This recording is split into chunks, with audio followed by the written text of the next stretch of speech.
Dr. Eric Kelly III and a host of phenomenal speakers from all around the globe for this 7-day virtual event that you don't want to miss. The mission of the Black Business Expo is to raise scholarship money from kids all the way from high school all the way from college. The Black Business Olympics is one of the largest Black business showcases in the world. It is an opportunity for businesses and companies to showcase their businesses globally. We are going to be giving away laptops up to $5,000 away to students.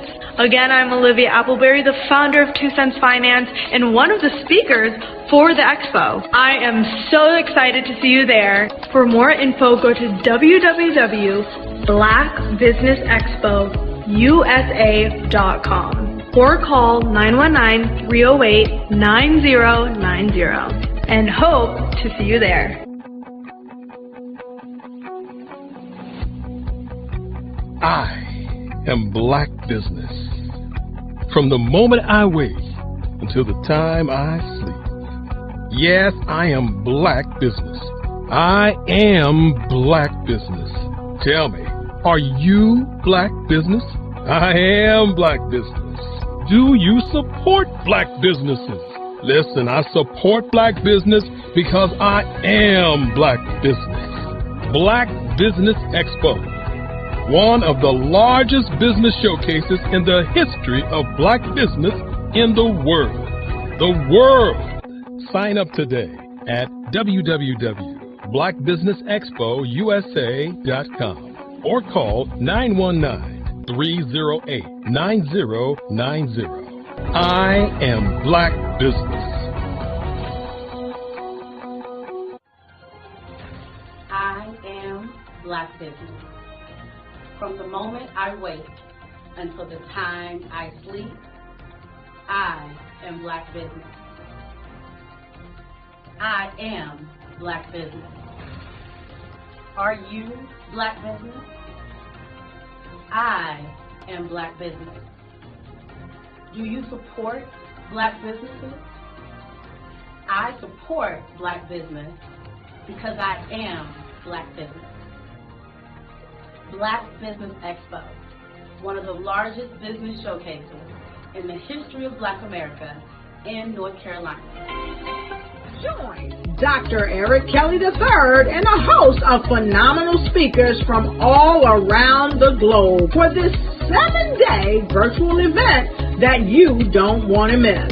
The mission of the Black Business Expo is to raise scholarship money from kids all the way from high school all the way from college. The Black Business Olympics is one of the largest Black business showcases in the world. It is an opportunity for businesses and companies to showcase their businesses globally. We are going to be giving away laptops up to $5,000 away to students.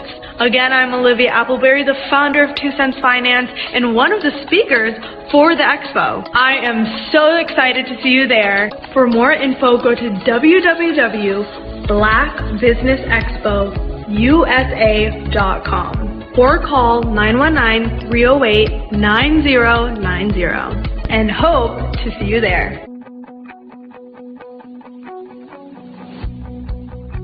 I am Black Business. From the moment I wake until the time I sleep. Yes, I am Black Business. I am Black Business. Tell me, are you Black Business? I am Black Business. Do you support Black businesses? Listen, I support Black business because I am Black Business.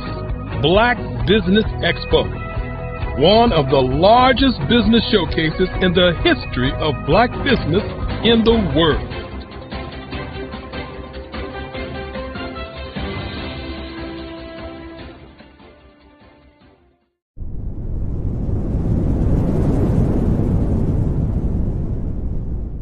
Are you a forward-thinking entrepreneur or business owner? The world is changing faster than ever, and it's time to pivot and adapt to the future. Hello LLC is here to help you do just that. Hello stands for helping enterprises leverage leading-edge optimizations. Our innovative solutions can streamline operations, reduce overhead costs, and give you a competitive edge in a market projected to reach $5 trillion by 2030. By pivoting to the metaverse, businesses can tap into a rapidly growing market that is projected to be a significant part of daily life for 25% of Americans by 2026. As a full digital metaverse agency, the Hello LLC can help you create custom solutions to streamline operations, increase productivity, reduce costs, and drive brand recognition. Why should you pivot to the metaverse with the Hello LLC? By leveraging cutting-edge technology, you can provide immersive experiences for your customers, expand your global reach, and unlock new revenue streams. Contact us today to make the pivot.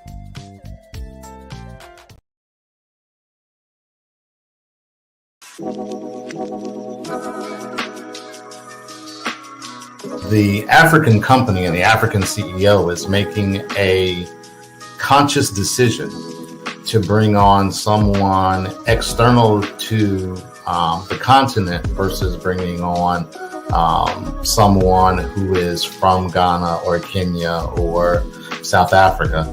And so the skill sets of the people that we take through our executive leadership training program and ultimately on the placement, obviously have to be extremely high caliber. So what we look for are corporate executives at the vice president to C-suite level, as well as Black entrepreneurs. When we look at the Black corporate executives, we're looking for some very specific skill sets, whether that be around supply chain, sales and marketing, engineering, product development. We want our folks to be able to add immediate value to the corporate board, right? And the other thing is, even if they don't necessarily have specific industry experience, they're bringing a diversity of thought.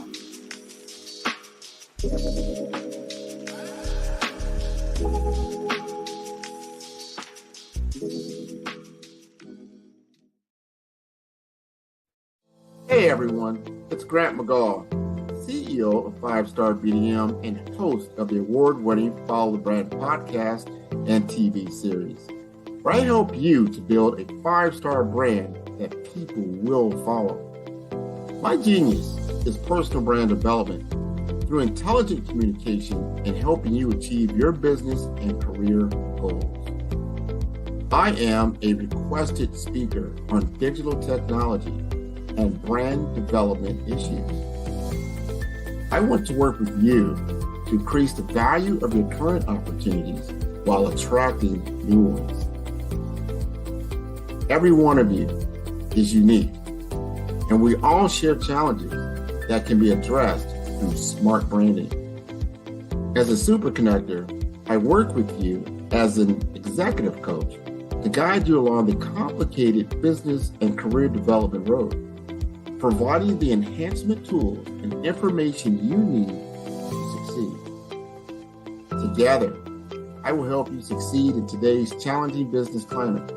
I will evaluate and measure your progress. Best of all, I am right alongside you every step of the way. Build the brand called you. Genius is coming.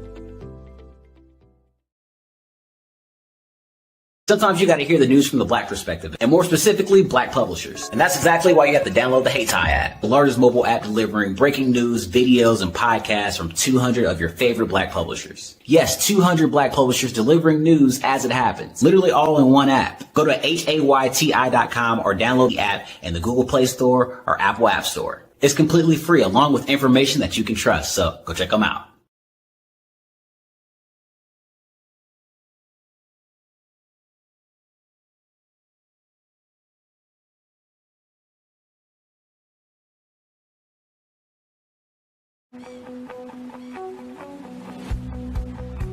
I am Black Business. From the moment I wake until the time I sleep. Yes, I am Black Business. I am Black Business. Tell me, are you Black Business? I am Black Business. Do you support Black businesses? Listen, I support Black business because I am Black Business. Black Business Expo, one of the largest business showcases in the history of Black business in the world. The world! Sign up today at www.blackbusinessexpousa.com or call 919-308-9090. I am Black Business.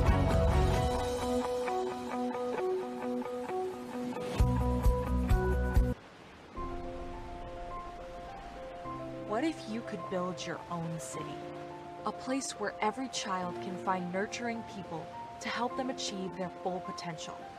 A place where every adult can access job training support, where health education is abundant, where social justice ruled the land.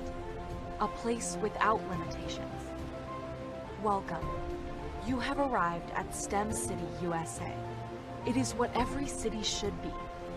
A safe and trusted community where you find people and resources to help you become everything you are and beyond. STEM City is unlike anything you have ever experienced. It is a digital twin of the world around you, only better. STEM City is about energy and soul renewal. It is more than a digital world. You can almost feel the power of live cultural events, music, and theater. STEM City promises a better future for children with caring mentors and hands-on activities with dedicated tutors to support our youth. STEM City is your passport to a healthy lifestyle with weekly events addressing our community's many issues. STEM City is your financial well-being with helpful information on wealth management, career advancement, job training, and so much more. STEM City is the community you deserve. It is the city where your dreams can come true. STEM City USA, a place in the sky that is accessible to all who reach for the stars.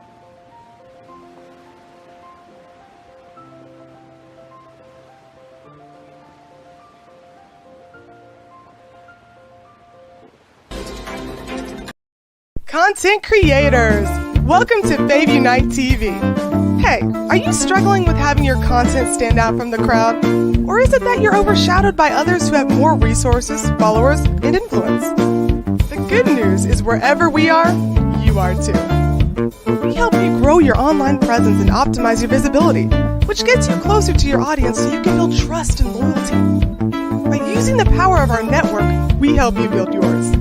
Fave Unite is a powerful tool to connect you with your friends, followers, and fans. And when fans rule, everyone wins. Join us. Fave stands for Fans, Artists, and Venues. Submit your content today.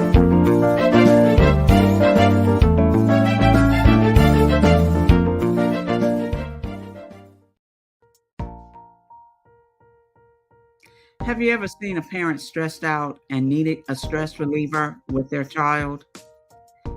One morning, I was coming out of a store and saw a mother and her 3 or 4-year-old son. She was highly upset, actually beginning to yell at him. However, the more upset she became, it seemed the calmer the child became. He sat down on the sidewalk, crisscross applesauce, folded his arms, and looked up at her with a smile. You see, the angrier she became, the calmer he became, because he had the control of the situation. Hi, I'm Frizelma Lynn. I am the CEO and founder of Frizelma Teaching Parents, LLC. I'm a retired teacher, school district administrator, an author, speaker, and I am the parenting 911 coach. My mission is to rescue families by equipping parents with proven, effective, and practical strategies to enhance their parenting skills. Many times we as a society expect parents to teach, train, and raise their children without providing the necessary tools they need to accomplish this. However, parenting issues cannot be resolved without intervention. Therefore, Frizoma Teaching Parents has provided coaching programs, digital courses, and live webinar trainings to provide step-by-step research-based parenting strategies, even for parents whose children are disrespectful, defiant, for those who have been diagnosed with ADD and ADHD, and even for parents of adult children. No longer will you have the need to feel like you are a failure as a parent. You'll now have the tools needed for each situation. Trust me on this one. Go to www.parenting911.org. Book a 15-minute strategy session with me or choose one of the coaching programs. Our training helps parents relieve stress.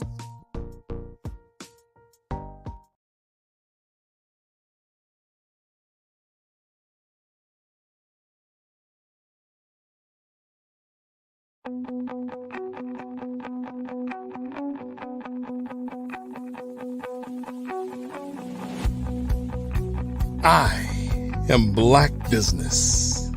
From the moment I wake until the time I sleep. Yes, I am Black Business. I am Black Business. Tell me, are you Black Business? I am Black Business. Do you support Black businesses? Listen, I support Black business because I am Black Business. Black Business Expo, one of the largest business showcases in the history of Black business in the world. The world! Sign up today at www.blackbusinessexpousa.com or call 919-308-9090. I am Black Business.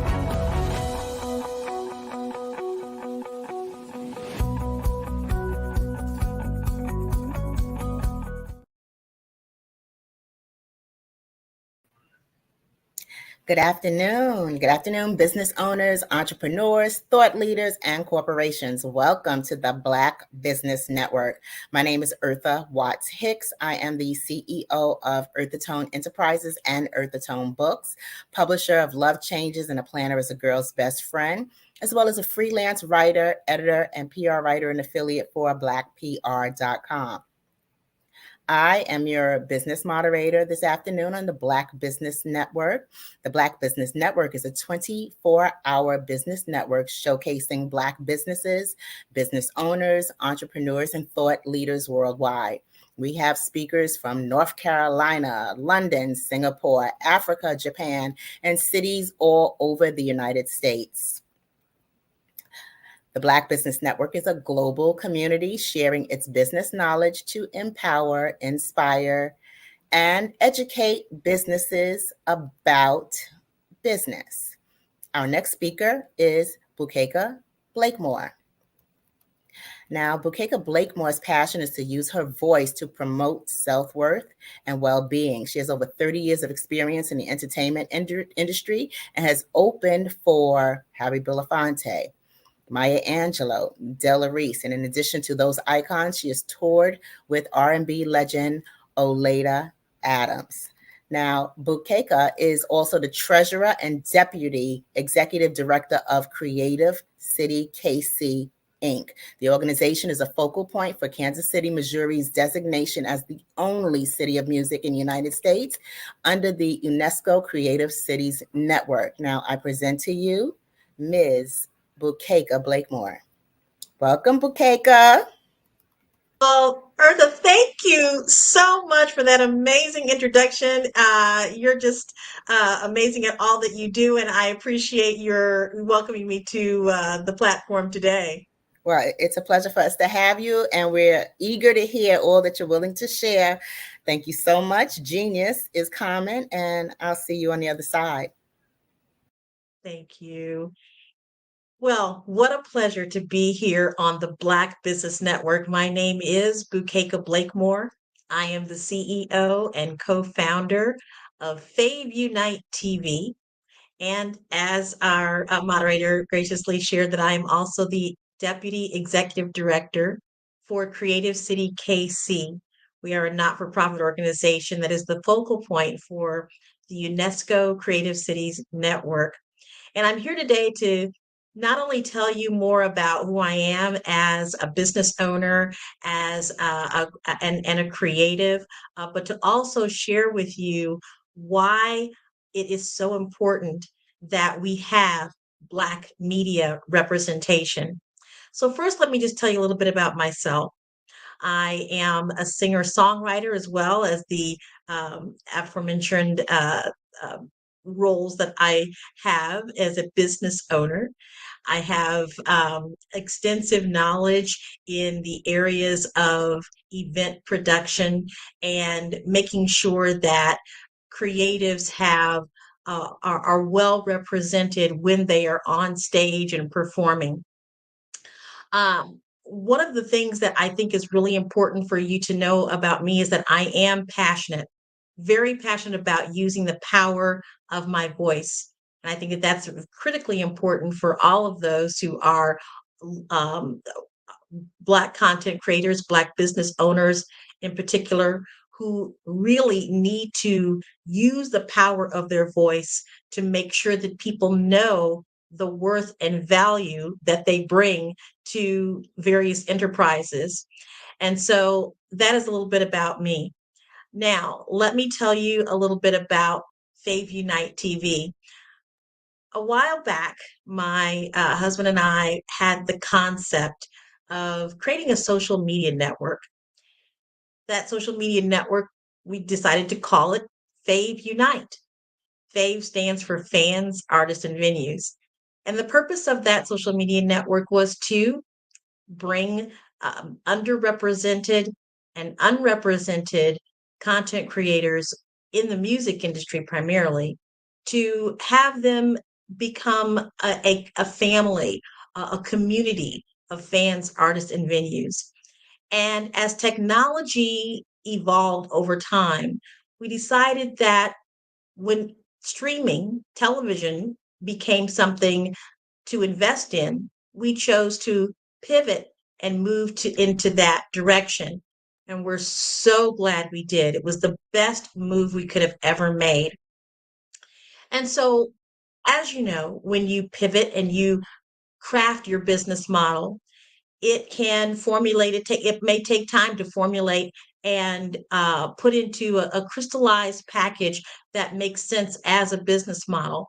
And so that's what we've done with Fave Unite TV.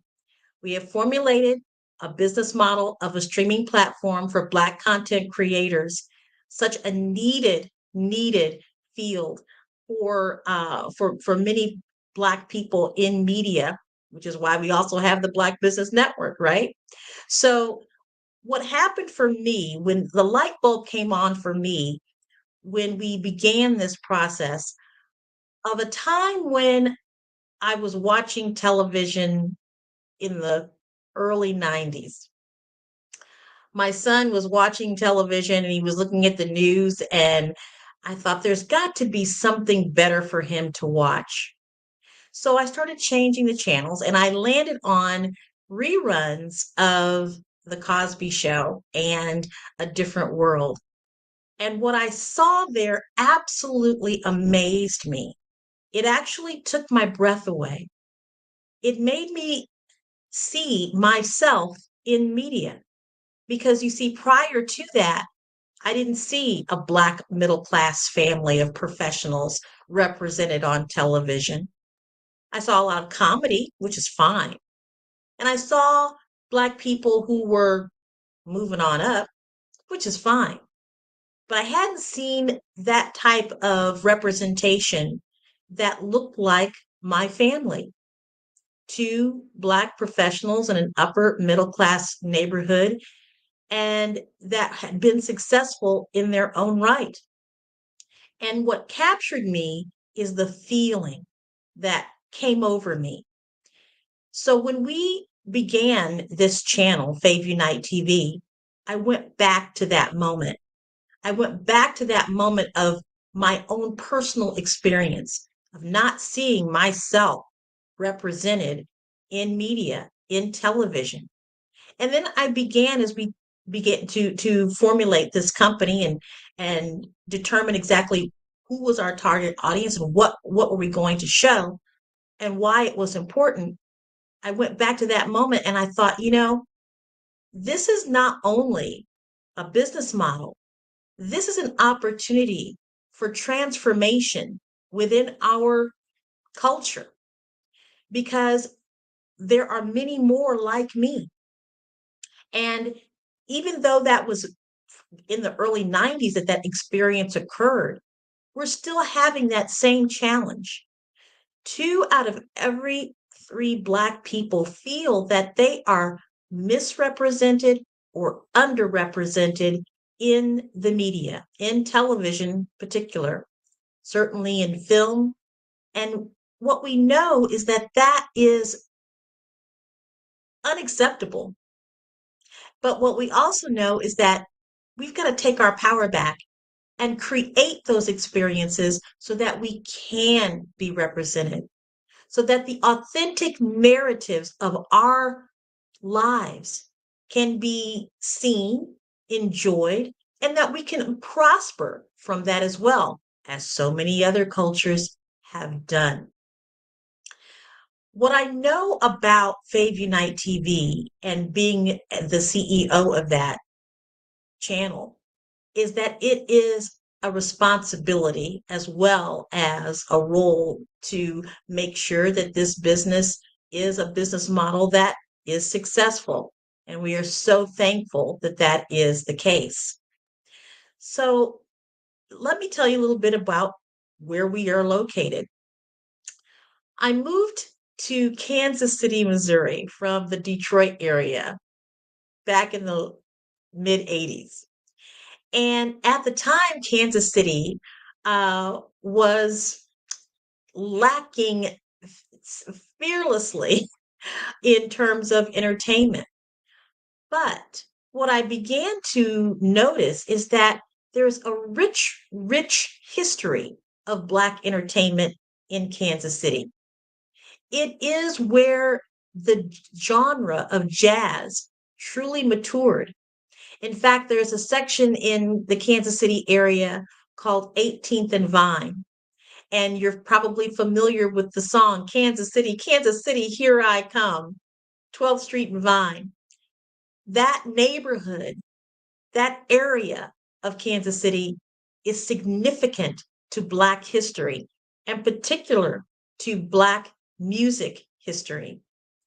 There is a building here in Kansas City in that area called the Mutual Musicians Foundation.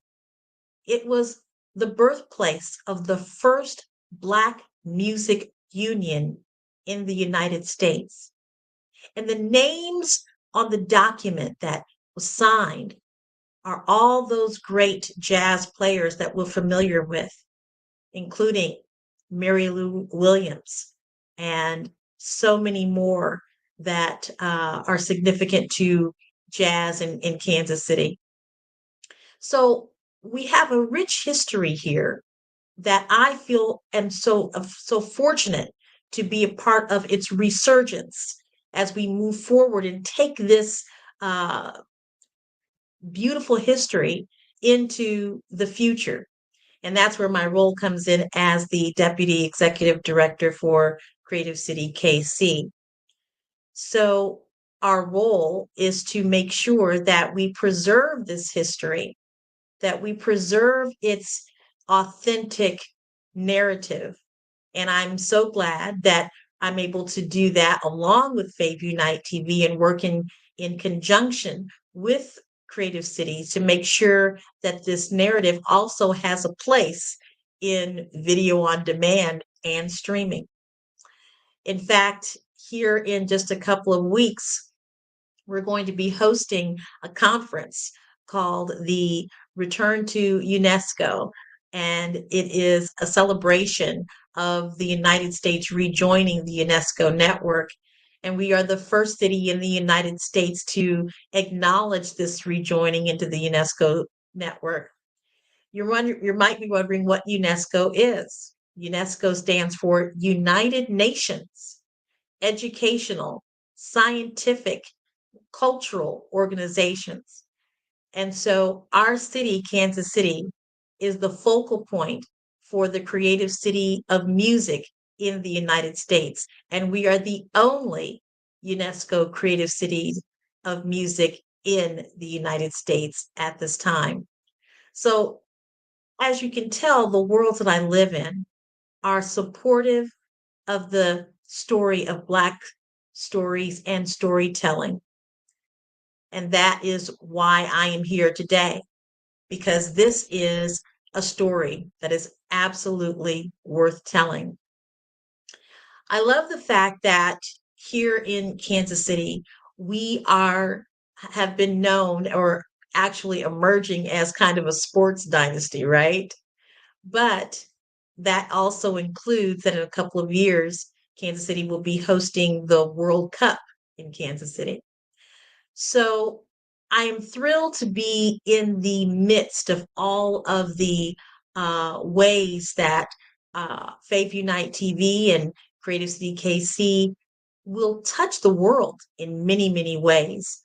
Not only from the point of helping Black content creators be seen in the in all around the world, but to be doing it from a place in Kansas City that is historic and that is known for its tremendous Black history in the field of music, which also extends to other areas such as film and television. So many artists come from Kansas City, and the world doesn't know that, but we're here to make sure that those authentic stories get told on Fave Unite TV. I think one of the things that I wanted to make sure that this audience is aware of is when we started this network, there are we found that there were many of the big league players, I would guess to make it call them that, that are trying their very best to get content or be known for showing Black content on their channels. But they're not showing the authentic narrative. A lot of it is repurposed. A lot of it is narratives that we did not create, or they are not green lighting those types of projects or as many projects as that would be representative of the population of Black people in the United States. It's very marginalized. So that's why we're here. We're here to be the representative of Black content creators in all forms, whether you are a podcaster or whether you're a filmmaker, a vocal artist, a music artist, anything that would demonstrate you as a Black content creator that has a place in the world of video content. We are that place. We are the place that you need to come to so that we can showcase your beautiful and amazing work as a Black content creator. What's really fabulous is that we know that there is a huge audience for this. There is an audience that is looking to see themselves in Black media. We have a particular aspects that we are accustomed to seeing. There's a lot of hip hop, which I love hip hop, and there is jazz, and we're starting to make sure that there is more representation of that. But we have lifestyles. Black people, we love to travel. We love to cook. We love to design, and we love to make sure that we are on the leading edge of media, of STEM, of all the things that are supportive of livelihoods in the United States and abroad. So we are the platform for you to see innovation, for you to see transformation within our community on a platform that is streaming. We are also creating innovative ways to make sure that content creators are able to be remunerated and to have the ability to get more than the 0.001 cent that you get from other streaming platforms. You know, our creation, our genius has value and worth. And what Fave Unite aims to do is to make sure that we are a voice and a platform and a means to have that happen. For Black content creators to use our platform as a means of having a greater livelihood connected to the genius that they have in their creativity. Uh, More important, I think it's very that we have to leave a legacy. And that's a major part of what we're here to do with Fave Unite TV. And personally, that is a huge part of what I want to do with my life is to leave a legacy. And so the work that I do with as a founder of Fave Unite TV, as well as being the executive director of Creative City KC, it's about leaving a legacy. So one of the things that I will be doing in June as well is participating and facilitating a workshop, a film and music workshop that is sponsored by Creative City KC. And the facilitators of the workshop is none other than two-time Oscar winner Willie D. Burton. Willie has been nominated 8 times for his work as a sound engineer for movies such as Shawshank Redemption, such as in the Indiana Jones series. He also did the sound for Roots, and he was just nominated for doing the sound for Oppenheimer. So Mr. Burton and his production partner, Derez Douglas, a pioneer among Black women in the television and film production industry, will be facilitating this workshop called the Foresight Film and Music Workshop. We will also have Lamon Rucker, who is starring in Black Hamptons and has starred in Greenleaf as one of the instructors, as well as Scotty Barnhart, who is the director of the Count Basie Orchestra. We will also have Phil Robinson, who is the vice president of the Motion Picture and Academy, who will do a virtual presentation. Yes, we're here to leave a legacy. We're here to make sure that the young people participating in this workshop, ages 18 to 25 here in Kansas City, will be able to learn from masters in this industry in areas that aren't always in front of the screen.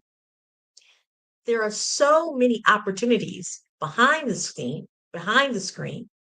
As I mentioned, sound, there's directing, there's writing, there's lighting, there's photography. All of those are important careers that can be built just within the film and music industry, production, again, engineering, so many things that are important to content creators. That workshop will be here in Kansas City, June 24th through the 26th. So again, in leaving a legacy, it is very important that we do this for our children, that we acknowledge their genius, that we get them in front of situations, whether it's in front of a television show that might spark inspiration and innovation in their minds, or in front of leaders in particular industries that will allow their goals and dreams to become realities. Leaving a legacy in the Black community is very important at this time. There are so many voices trying to squelch that creativity that are actually attempting to erase the beautiful, rich stories that exist in our community of Black people. But we will not let that happen, because as business innovators, we have the power to make sure that the authentic narrative of Black stories and storytelling can be seen and heard. And Fave Unite TV is one of the most phenomenal ways that I can think of in which to make that happen, as well as being the deputy director for Creative City KC, UNESCO designation as a city of music. We are so excited to be able to partner with each other to make sure that those stories are also heard. So, what I'd love for you to do is to go to favunitetv.com. That's FAVUNITE TV.com, and just take a look, browse, watch it that we are developing, from short films to spiritual uh, information and inspiration that will educate you in many, many ways as well. We want you to go on to favunitetv.com and see what kinds of the authentic narratives are being expressed. Look at it from being a fan. Look at it from being an artist, a content creator, and feel free to reach out to Fave Unite TV in a couple of ways. You can email us at info@favunitetv.com, or you can give us a call at 816-819-9939. Give us a call and let's have a discussion about what it is that these platforms can do for you and your business and for your legacy. Lastly, I would like to just share with you a little story about back into my history, the things that kind of laid the groundwork for why I believe it is important for us to make sure that our voices are heard and that we are worthy of having those voices heard. My name is Bukeka, but when I was born, my parents named me Gretchen Elizabeth. They were both involved in the civil rights movement back in the 60s, and I was born right in the midst of that intense time in our nation's history. So when our family had meetings and folks would come over to the house to plan marches, they would say, "Where is little Gretchen?" Well, after a while, I got tired of being described as little Gretchen. I decided that I wanted to have an African name. So I chose the name Bukeka after looking through several books of African names and where they came from. North Africa, East and West Africa, South Africa. I chose Bukeka at 6 because, well, in my limited amount of reading at the time, the word that I recognized was the word princess. But years later, after traveling to South Africa, I met with a minister there, and he said, "What your name means is the most beautiful thing you've ever seen." So my name is not just about beauty. It's about knowing yourself. It's about claiming who you are. It's about feeling and knowing that you have an authentic story, and that authentic story needs to be told needs to be heard, and that it can help someone.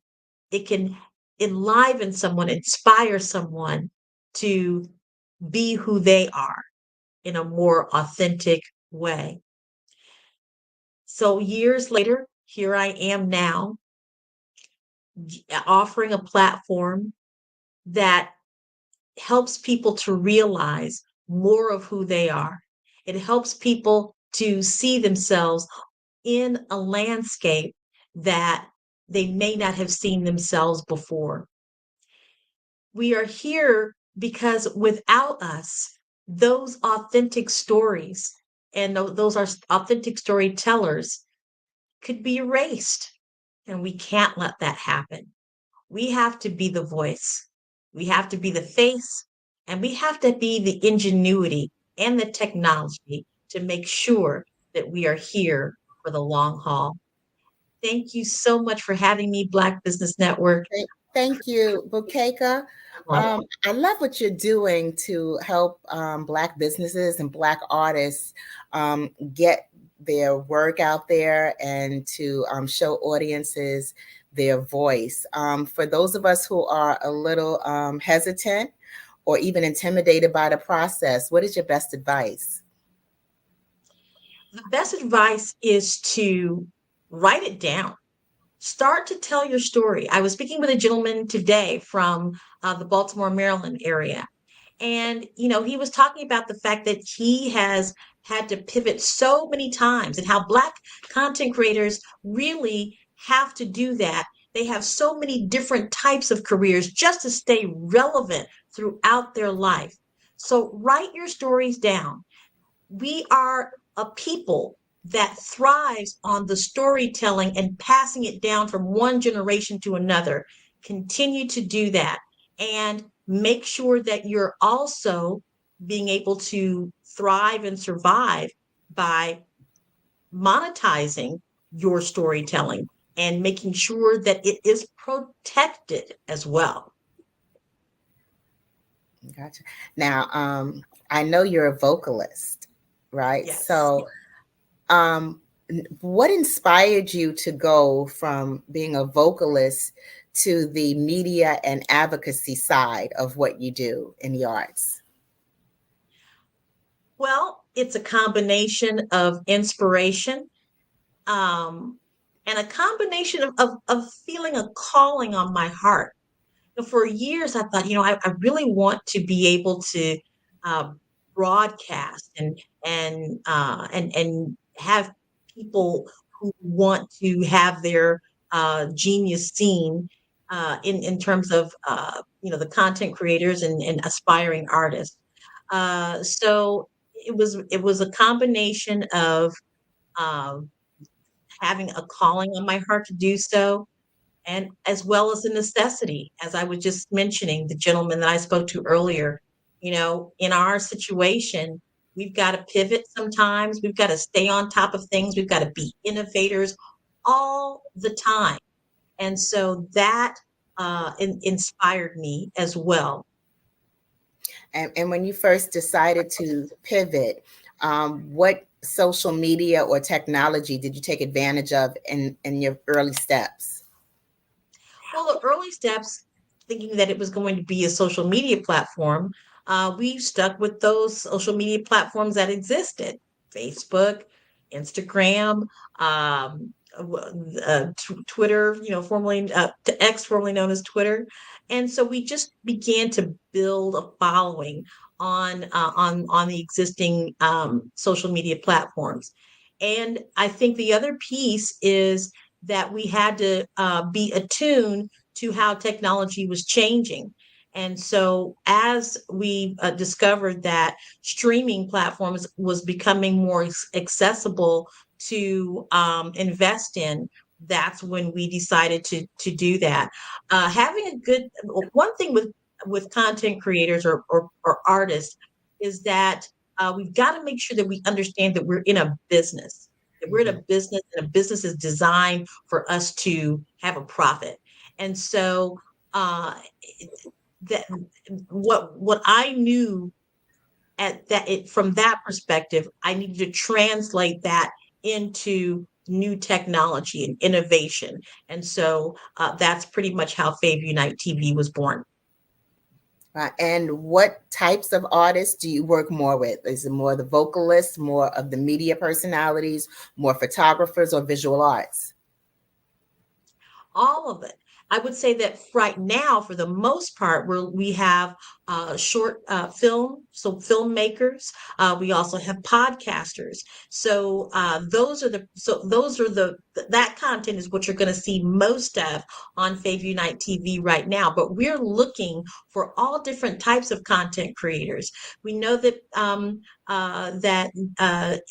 people that are in the visual arts are using this type of media to showcase their work as well, even showing how they're creating that work in the process, as well as how that experience is combined with other mediums.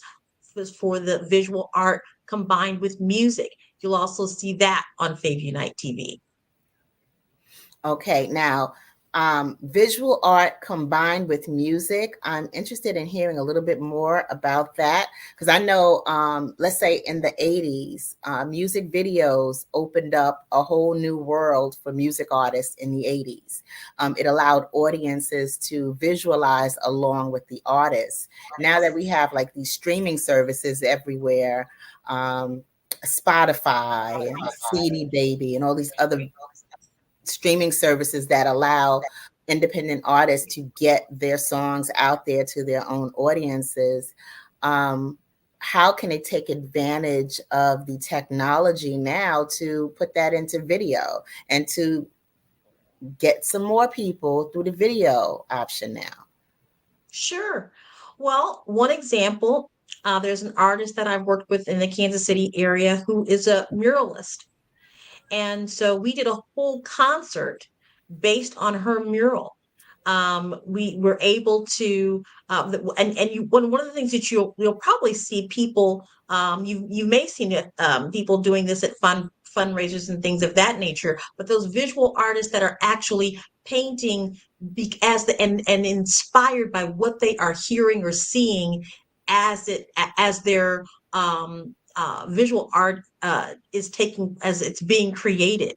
So I encourage artists to be very expansive in their thought as to how they can have their work produced in a video format, even if if there's canvas and paint and a camera, that's content, and it can be seen and appreciated by an audience. Wow. And also too, spoken word artists, would this be an option for spoken word artists as well? And I'm curious, is it limited to the Kansas City area, or is this all across the country and around the world? All across the country and around the world. We just happen to be in Kansas, which most people are like, well, why aren't you in LA or why aren't you in New York? Is because streaming doesn't require you to be in any particular place. You can be in Kansas and have a brilliant idea and broadcast that idea around the world. And that's exactly what we're doing. Wow. Thank you so much, Bukeka. Can you please remind our audience how they can connect with you? Absolutely. So feel free to go to Fave Unite TV. That's FAVUNITE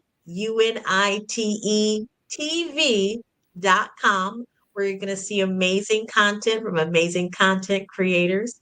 If you want more information, go to email us at info@faveunitetv.com, or feel free to call 816-819-9939.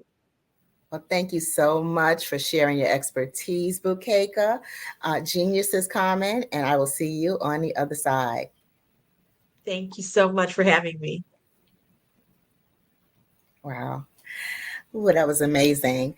The Black Business Expo's mission is to raise funds for high school seniors going to college or K through 12 entrepreneurs. The Expo is a fundraiser for students, so you may go to www.blackbusinessexpo.com to donate to the scholarship fund, or use the Cash App QR code that's in the corner of the screen. And once you get to Cash App, you can also enter $BBX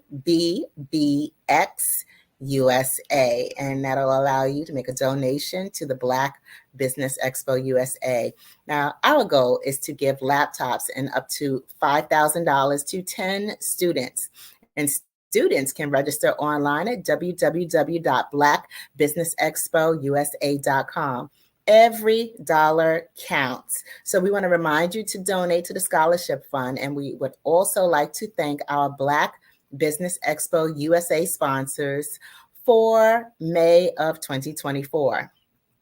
NC 100, Moody Capital Partners, Suede Soul, Lotus Richet's Coaching and Training, Carolina, Virginia Minority Suppliers Development Council, Step Management, BHS and Associates, Margie McLean Foundation Incorporated, Geniuses Common, Earth Essentials, Mullane Shiny Global, Executive Women's Success Institute, The Quality Coaching Company, Superwoman Business Services, Creative Force Studios, Lee Entertainment, Artistic App Design, Black Business Expo USA.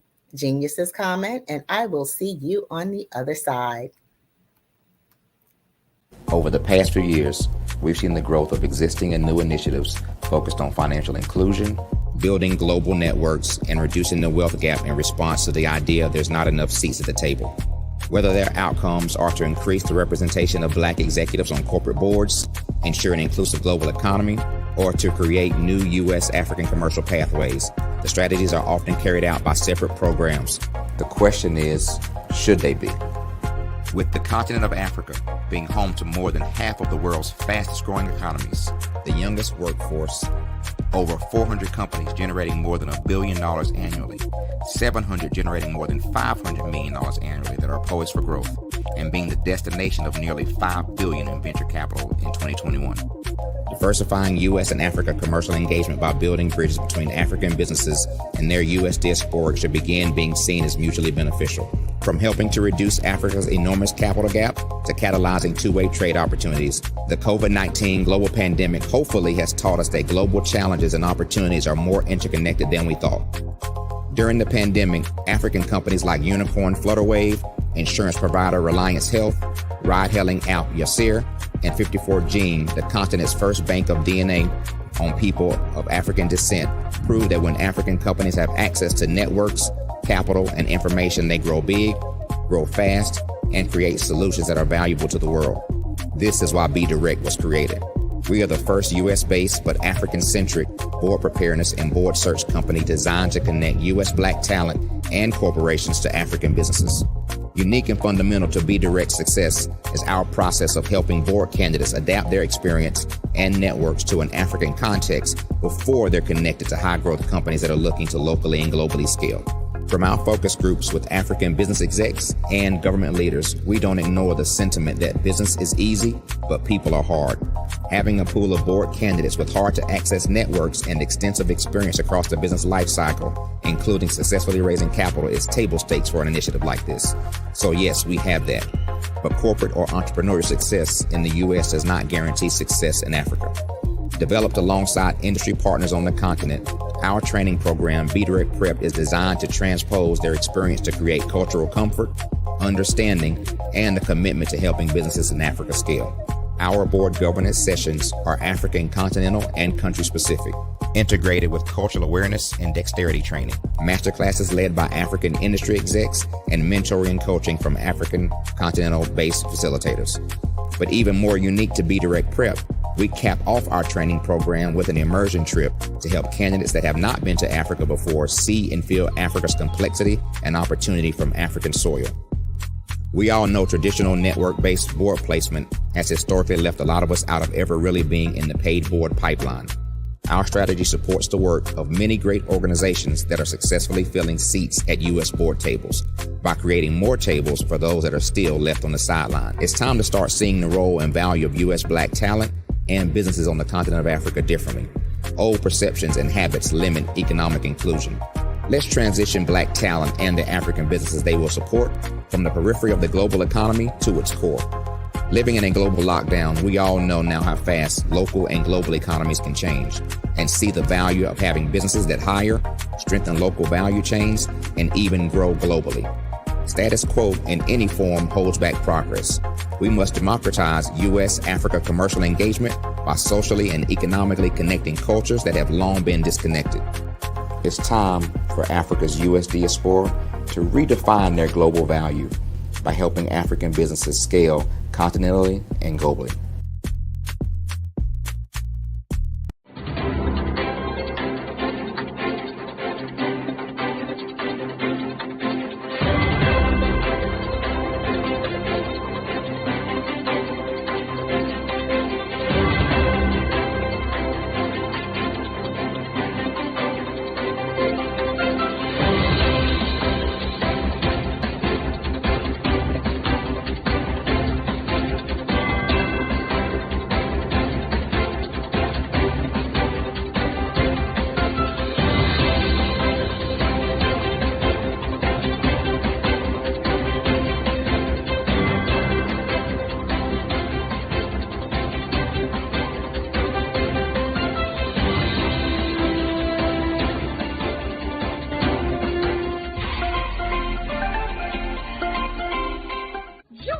Dr. Eric Kelly III and a host of phenomenal speakers from all around the globe for this 7-day virtual event that you don't want to miss.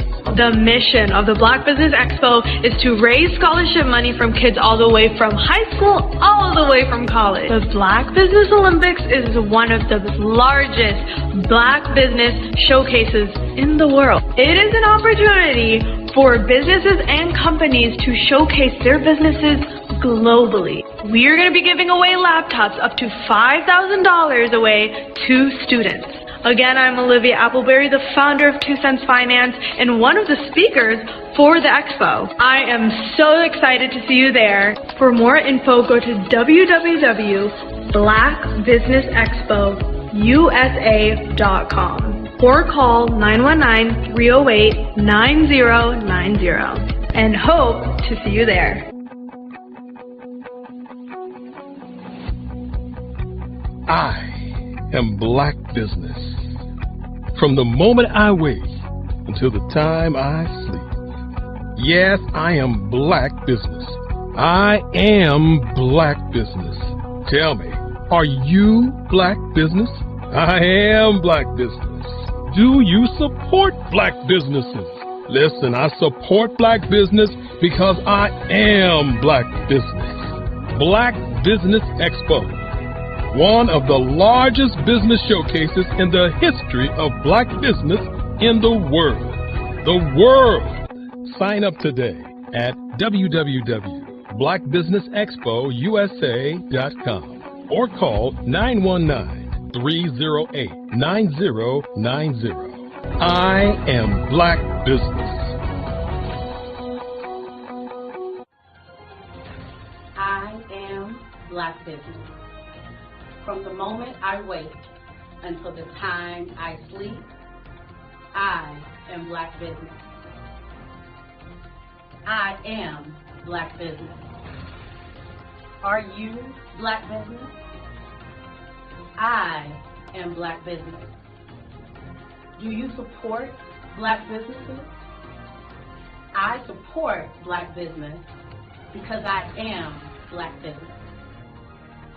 Black Business Expo, one of the largest business showcases in the history of Black America in North Carolina. Join Dr. Eric Kelly III and a host of phenomenal speakers from all around the globe for this 7-day virtual event that you don't want to miss.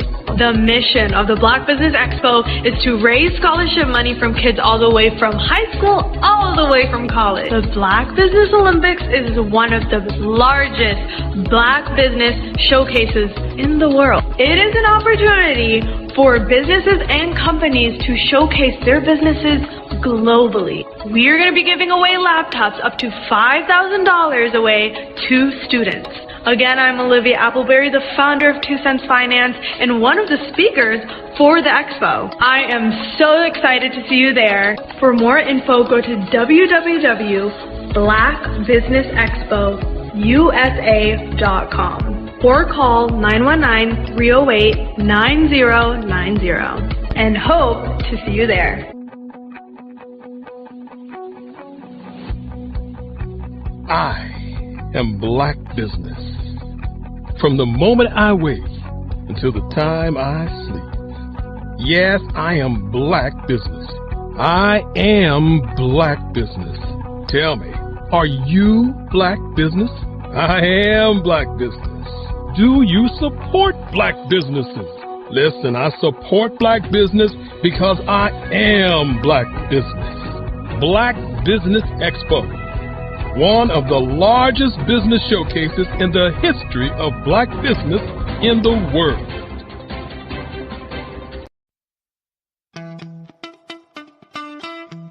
How many times have you been asked to help someone you didn't even know? A student, a business entrepreneur?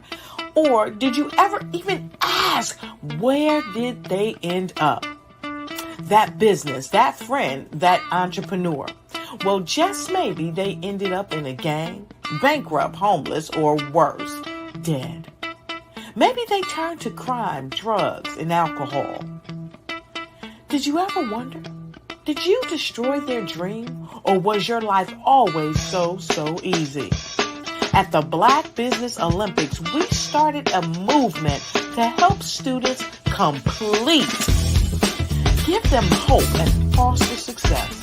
Help them to leave their dreams of providing laptops, computers, and up to $5,000 in scholarship funds.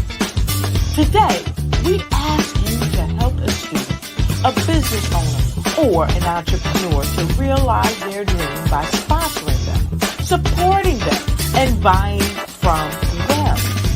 Consider this. With $1.6 trillion in our Black community, we only ask for a small donation for our students, our businesses, and our entrepreneurs. And you can change a life today. So I ask you, what are you going to do? Sit on the sideline and watch our students in high school be losers, miss out on their dream from lack of resources? Or are you going to donate to the movement and change their future and yours as well?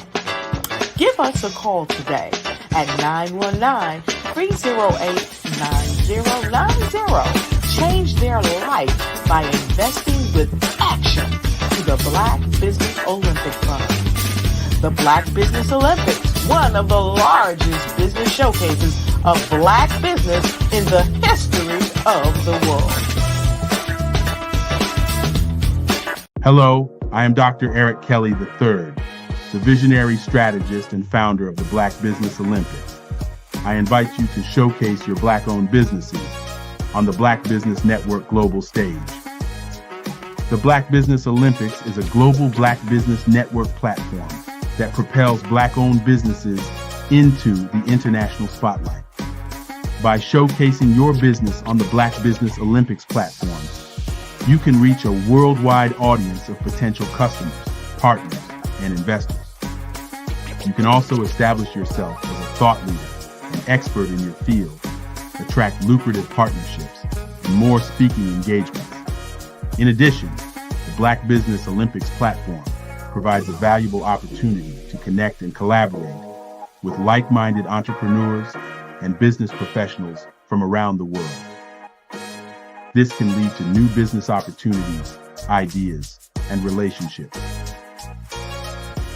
Finally, by sharing your story and expertise on the Black Business Olympics platform, you can inspire and empower others. This is a powerful way to make a positive impact on the world and leave a lasting legacy. If you are a Black-owned business owner, I encourage you to seize the opportunity to showcase your business on the Black Business Olympics platform. It is a once-in-a-lifetime opportunity to make an indelible mark on the world. Be one of the 1,000 visionary entrepreneurs who are changing students' lives, shaping industries, and leaving an unforgettable legacy for their families. Unleash your voice on our global stage and watch your business thrive. Black Business Olympics is one of the largest Black business showcases in the history of Black business in the world. Yes, the entire world. Just give me a call today at 919-308-9090.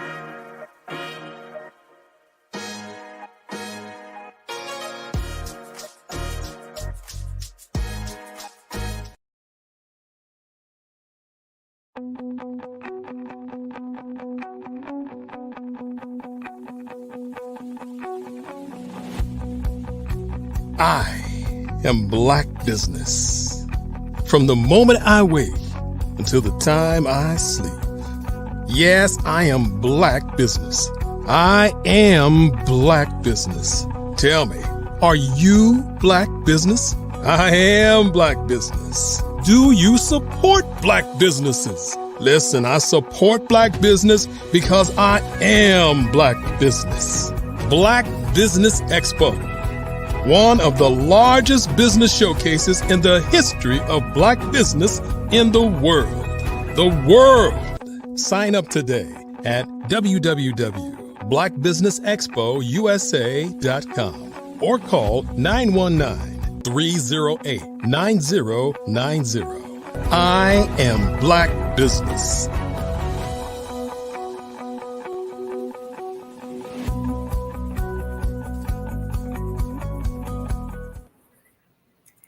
Good afternoon. Good afternoon, business owners, entrepreneurs, thought leaders, and corporations. Welcome to the Black Business Network.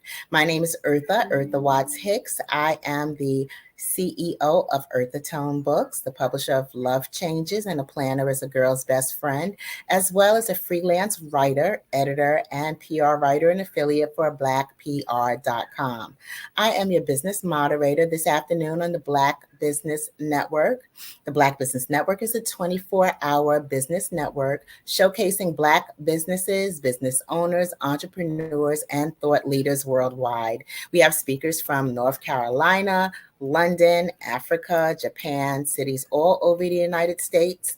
The Black Business Network is a global community sharing its knowledge, its business knowledge to empower, inspire, and educate businesses about business.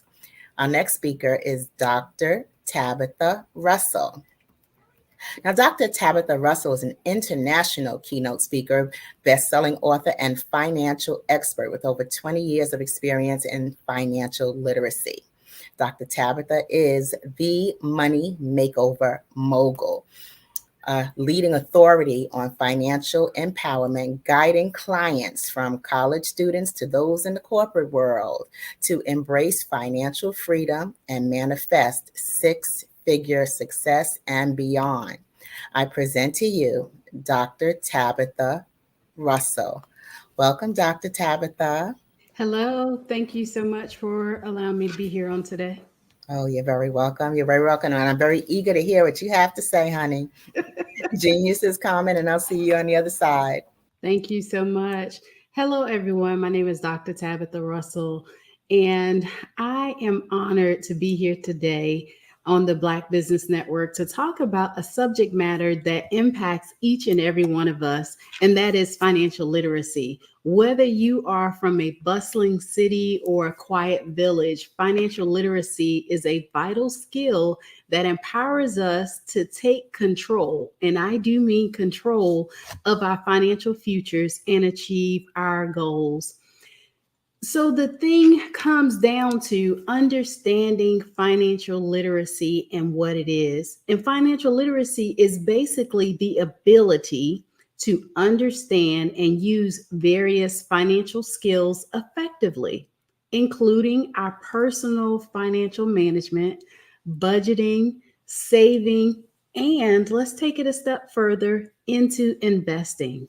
Now, it's about making informed decisions with your money to ensure financial stability and security. And when I say informed decisions, that means that you are empowering yourself when you're taking on the task of learning financial literacy and what that looks like. You're taking it upon yourself to now learn the tools that's going to make you most effective with managing your money. Now, why is financial literacy important? It is important because it has global economic impacts, meaning that global economic stability is affected by financial literacy, and it contributes to the overall economic health of nations by promoting responsible financial behaviors. And you may have seen here recently where countries have been supporting other countries based upon the challenges that they may have experienced. Now, I will say that that just doesn't happen, right? In order for you to give out of your resources, the money has to come from somewhere. So this is where financial literacy really does play a huge role in that. And when I was saying that financial literacy impacts each and every one of us, it does not matter where we live in the world, that we will be impacted some sort of way by money, meaning that if we are honest, there's not a lot of places that we can go and obtain items for free, right? They charge for water today. They charge for the fact that we need shelter and food and clothing. So with that, money plays a big role. It doesn't matter what language we speak or where we live in the country, we will be impacted. So our personal empowerment, meaning that it has the opportunity, financial literacy does, to empower individuals to make smart financial choices, avoid debt, and build wealth. Now, when we talk about avoiding debt, there's two sides to that because there's good debt and there's bad debt. And we won't get into a lot of that on today. However, as you're learning more about financial literacy, it takes you down a path to learn sometimes when it's a good measure for you to invest. For example, we'll use real estate. Real estate would be something that is considered to be good debt. And then we would say credit cards, for example, the use of them improperly could be bad debt. And so those are just some of the things that you can learn from financial literacy, as well as generational impacts is also influenced by our ability to learn financial literacy. So educated individuals can pass on their knowledge to the next generation, fostering a culture of financial responsibility. Let me just share with you just a little bit about why I am so passionate about financial literacy. I grew up in inner city Philadelphia, which allowed me to have an absolute amazing opportunity to go to a very good school, I would say. I went from the school that I was going to, and I was bused to, or had the opportunity to participate in a program that was for more of the gifted and talented, which afforded me the opportunity to be around some individuals that had a little bit of a different culture than what I was previously exposed to. So with that, the education that came along with it was a little bit more advanced. And so it allowed me to get up every morning, get on public transportation, and take the SEPTA bus all the way to the end. Once I got there, I got on the L train just to get to my school bus to take me across town every day. Why do I bring that up? I bring that up because it gave me a passion for learning more of what I was experiencing, because I went from where I lived out to the suburbs, basically. And with that, I'm passing these big houses with really nice cars in the driveway. I'm seeing my peers drive to school every day on a regular basis, which allowed me to ask some questions. You know, what do your parents do that you get the opportunity to drive a car to school every day or live in the homes that you live in?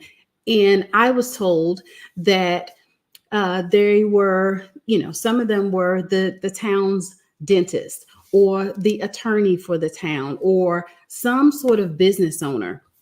For me, I knew then that being an entrepreneur was going to be the thing that could potentially make a different life for me and my family, as well as set me up for a level of success.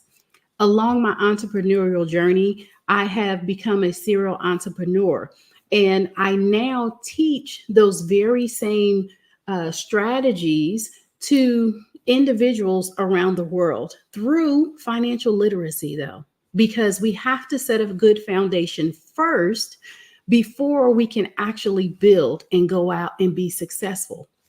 So with those tools, you know, at one point in my life, being an entrepreneur, I thought that I was doing something absolutely amazing. I got to the place of where I wanted to expand my business. I took on a partnership, and that partnership seemingly did not work out as planned. I went through an experience where my partner wanted the business a little bit more than I did, and I lost $500,000 in one decision. I share that with you because I learned in that moment that I didn't know what I didn't know. I didn't know that my contract needed a contract. I didn't know that I needed to set up some additional parameters so that I would not experience the loss that I went through, meaning I lost everything, lost my house, my cars, all of the money that I had in the bank. And I had 4 small children at the time. The one thing that I did know is that if I didn't know anything else, I could go back to corporate America, make 6 figures and get some insurance so that I could take care of my babies. But that fueled the passion that I had for learning more about financial literacy, as well as helping business owners become protected, right? I learned that from me having just that one stream of income, being an entrepreneur was not enough. And through me learning that has now advanced me, allowed me the opportunity to now help others. So there's a couple of key concepts of financial literacy that we'll talk about on today. And the first one is budgeting. Creating a budget is the first steps towards financial freedom. A budget helps you track your income and expenses, ensuring that you live within your means, starting by listing all sources of income and categorizing expenses as fixed or variable, and then allocate funds to each of those categories and review your budget regularly. Over the years, I will say that you cannot manage what you're not tracking. The things that you don't see are sometimes the things that causes us to slip up and have a mishap, meaning that when it comes to budgeting, now I know for most people, they do a good job with managing their money. Even if they're robbing Peter to pay Paul, they figured it out. They got a formula. However, when you write your budget down, it allows you consciously to be able to see where you are, as well as set a path for where it is that you're going. And if we don't write the vision and make it plain, then sometimes we forget about the extra steps that we need to do. For example, I've seen over the years where a lot of business owners or budding entrepreneurs forget to write down some of the things that are key, and it causes the budget to be grossly off. What do I mean by that? I mean that if you're making the Starbucks run, if you're stopping by the supply store and you're picking up items that you normally would not have in your budget, sometimes that's okay because things will come up. However, there should be an allocated bucket for moments like that. meaning that you account for being able to reward yourself with Starbucks or an extra trip to the department store or something like that. But if you're not doing that, today is a good time to start.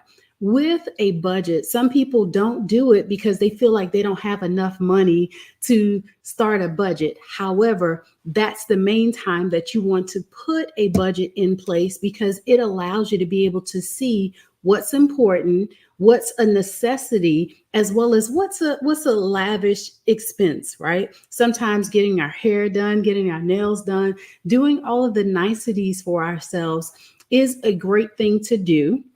And I am a huge proponent for people rewarding themselves. However, let's do so within our means. Now, number 2 is going to be savings. And savings is a crucial component for financial security, meaning that you want to aim to build an emergency fund with 3 to 6 months worth of living expenses. Now, to somebody that might sound a little frivolous, right? 3 to 6 months. I don't need that much.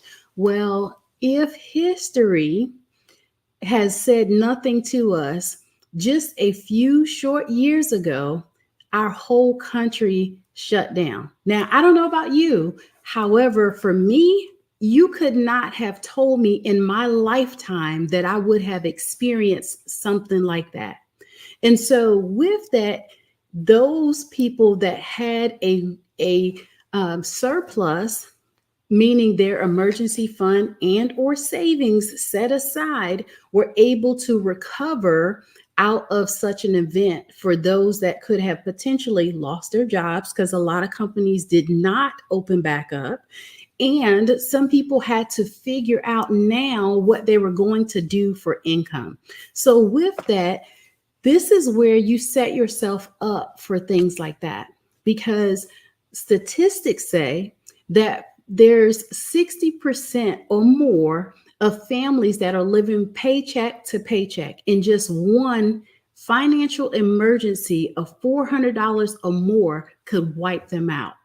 And so with that, having an emergency fund, having a savings plan will help the families to be able to navigate that and really not miss a beat, not cause a hardship or strain to the family. So you can also automate your savings to ensure that you have consistent contributions.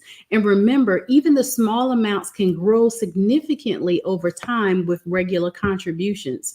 So I encourage people to start where you are comfortable. What can you afford to put aside?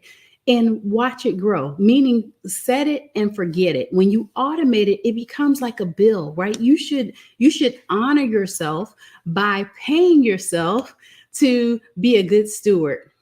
Number 3 is investing. Now, this can have a lot of different looks for a lot of people. Investing allows your money to grow over time. And so understanding the basics of stocks, bonds, mutual funds, and real estate even, and diversifying your investments to spread risk and increase potential returns, start investing early to take advantage of compound interest. Compound interest means that your money grows potentially at an exponential rate, depending upon your level of risk when it comes to investments. Now, I am not here to give you advice on investing itself. However, there's a lot of free tools available to you. However, you just have to investigate, right? A lot of times you can start with your financial institution, where you can go in and sit down and talk with someone, and they can tell you where you are and come up or help you to develop a plan of where it is that you want to get to when it comes to retirement, buying a home, potentially investing in a purchase on a car. A lot of those things have the ability to affect your financial risk as well as your financial stability in the marketplace.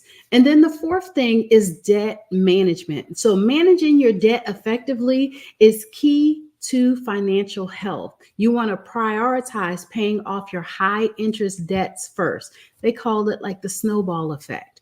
However, you can avoid accumulating unnecessary debt by living within your means and using credit responsibly. Create a debt repayment plan and stick to it.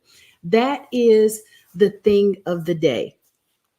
If you don't remember anything else, when you create your debt management plan through your budget, you want to stick to it, meaning that be realistic with your plan, whatever it may look like. I know for my family, we have a plan ourselves. And what we do is we visit it regularly. And for some people, that could be monthly. For other people, that could be weekly or bi-weekly. Only you know where you are and where it is that you're trying to get to. And more often that you look at your plan and that you are revisiting the plan that you have in place for where you're trying to go, is how often you may need to put some of those things in place. Now, number 5 is your financial planning. Financial planning involves setting short-term, mid-term, and long-term financial goals. So you want to develop a comprehensive plan that includes saving for retirement, major life events, right? I mentioned about real estate and buying a car. Sometimes those are some of the bigger choices and decisions that you're going to make in your lifetime that have big implications when it comes to your finances. Let's face it, cars cost a lot more today than they did 10 years ago. And if history repeats itself, they're only going to increase. Real estate and owning a home or a condo is one of the bigger investments that you're going to make in your lifetime. And so you can make an informed decision by looking at what that's going to look like in comparison to your financial situation long before you make the purchase. And so with being able to do that, you get the opportunity to make a wise decision on, should I buy now or should I buy later? Just in 3 short years, when we talk about real estate, we went from a interest rate of 3% 3 years ago to where the market for buying a house today with interest is well over 7%. It's like 7.2 last I looked. And so if nothing else, that could be the difference between an additional $500 plus a month on the same home that you would have bought 3 years ago at a cheaper interest rate. So therefore, you want to make sure that you're taking into consideration what it is that you want to do with your money and any potential unexpected expenses. So as you review and adjust your plan regularly to reflect the changes in your financial situation, it allows you to be more financially stable and more secure. So let's look at the global perspective. Now, there are some challenges in financial literacy across the board. We find that sometimes people don't have access to education in many parts of the world, including here in the US. So financial education is not always readily available. But what can you do?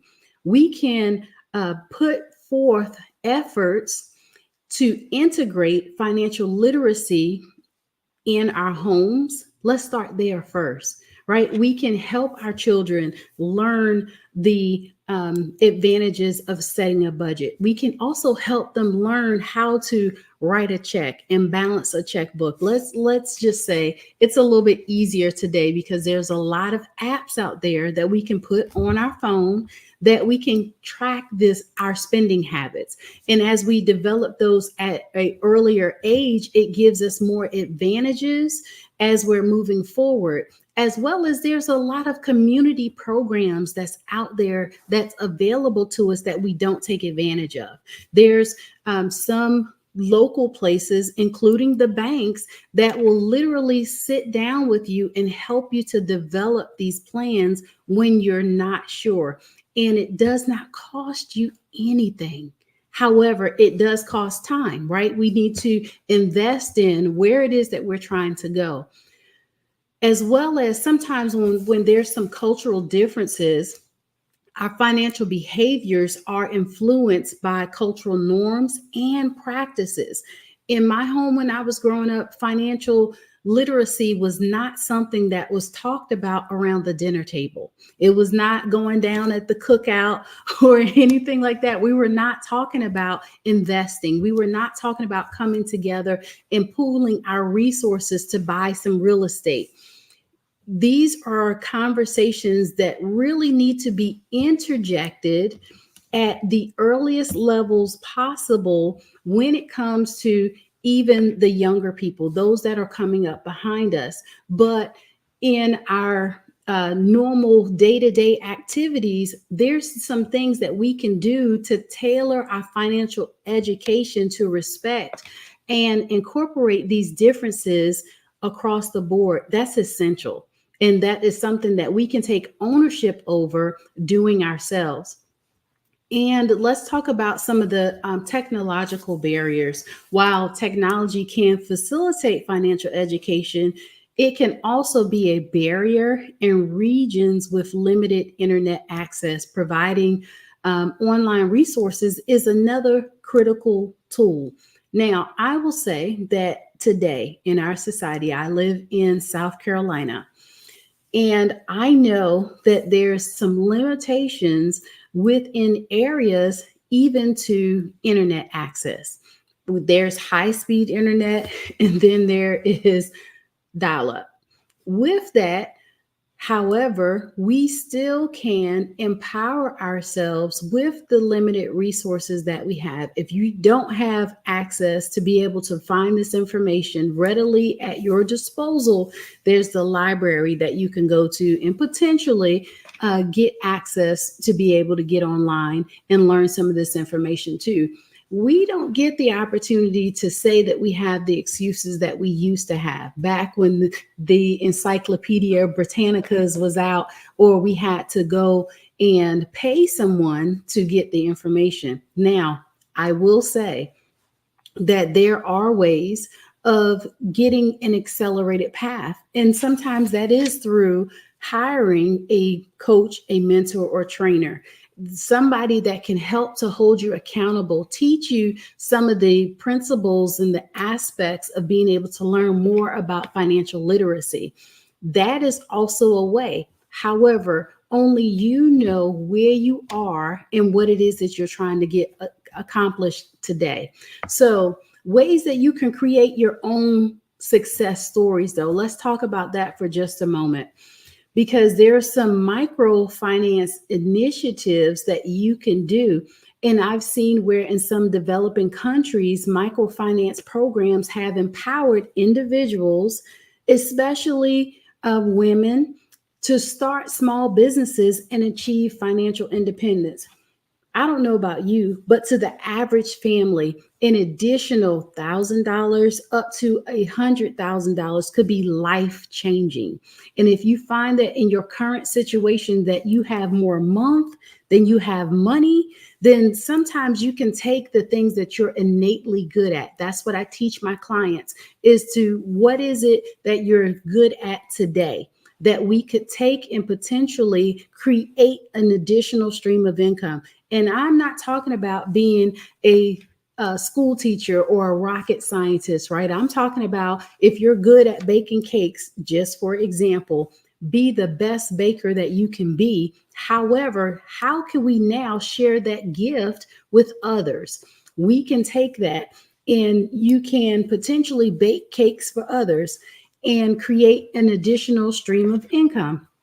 It's that simple. However, having some guidance to help you to navigate that will also be invaluable as you're going forward.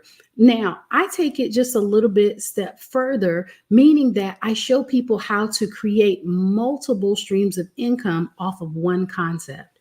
And being able to do that allows you to keep a focused pathway on your way to your dreams, but take an accelerated path. So, for example, using a baker, I am not a baker by no stretch of the imagination. However, I love to cook. So for me, I would be the first person that would sign up to buy one of the cakes from the baker. However, because I'm very knowledgeable and I love to be able to entertain and do different things, I would help a person develop maybe a cookbook, those recipes. Now I have the opportunity to have that person to have two streams of income, because not only are they selling their cakes, but they have the opportunity to sell their cookbooks, which just created an additional stream of income. So do not limit yourself, as well as there's community-based programs that's out there where you can create your own success story. Local communities are successfully implementing financial literacy workshops, and they're improving financial behaviors and economic stability. And with that, it has been allowing communities now to spring up with financial literacy programs, and they're starting little things by investing as a group together and accomplishing some things to create wealth as well. So for everyone, we can practice steps to improve financial literacy. I did mention earlier, starting early, introduce financial education at an early age, and teach children the value of money, saving, and responsible spending. So I know that the earlier that we put those habits into place, it becomes a lifestyle, as well as using technology, having community engagement is going to be really essential, because now it's just not you doing it. It's now a huge effort. It becomes a network of like-minded individuals that's now on the same track and the same trajectory.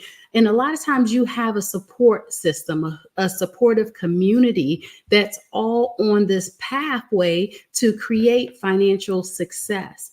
And as you encourage those responsible behaviors, it now is growing because of, let's just say, social media, for example. A lot of people are using tools like that in order to help others to learn the essentials that they need in order to be successful. And then you can also be a champion. You can partner with financial institutions that offer these educational programs and resources to their customers. And collaborations between banks and credit unions and community organizations can enhance financial literacy efforts exponentially, right? It can really turn around the face of a community just by us going in and asking questions. And we also should be a continuous learner. The more that we learn, the better positioned we allow ourselves to be in. So financial education, it's a lifelong process. I can only tell you that you cannot know enough information. I tell people, with all the education that I've been able to acquire over the years, I still don't know everything. And because I don't know everything, I am eager to learn something every opportunity that I get. And you want to encourage individuals to stay informed about the financial trends, about products and strategies that's going to help you to become the next millionaire in your family, or the first. I will say that financial literacy provides you opportunities for continuous learning through advanced courses and professional certifications. There's now a lot of colleges that are starting to offer advanced courses that you can take that's freestanding. You don't necessarily have to go and get a degree, but you can go and learn something more about investing. You can go and learn more about real estate that you can take potentially through the local college there. Now, I also want to say that financial literacy is just not about managing money, but it starts with your mindset and how you think about your relationship with money. Sometimes sitting down and asking yourself where you have developed some of the money habits that you have. How did you learn about how to pay your bills and when to pay your bills? How to properly use credit can be life-changing. Sometimes there's some habits and some things that we do that no longer serve us. It no longer works. It used to work and used to be effective before, but now because times are changing, everything is automatic. Most companies have an app today that they want you to use. However, if we're not sometimes taking advantage of those apps, we'll just say we could be missing out on opportunities to save and be able to use that money somewhere else. So the more education, the more touch points that you can have with financial literacy, it helps you to now maximize every single dollar. And you being able to do that could be the difference of whether you make your purchase today or you make it tomorrow. And the differences between the two sometimes can be thousands of dollars of a difference in savings, and or either spending because you will spend more sometimes when we're ill-equipped. And let's just say our credit is not perfect, right? A person between good credit and a person that has potentially fair to low credit could be thousands of dollars in between. So the more that you know and the more that you position yourself to be a financial strategist of your own home, it allows you to be able to use your money in ways that now saves you exponentially, we'll say. So by understanding and applying the principles of budgeting, saving, investing, debt management, and financial planning, you can create a world where everyone has the knowledge and the tools to thrive financially. In my business, it's called Inside Inspired Women, where we help people, we help primarily women to learn the financial aspects of money. The reason why we deal with women primarily is because they're the nucleus of the family.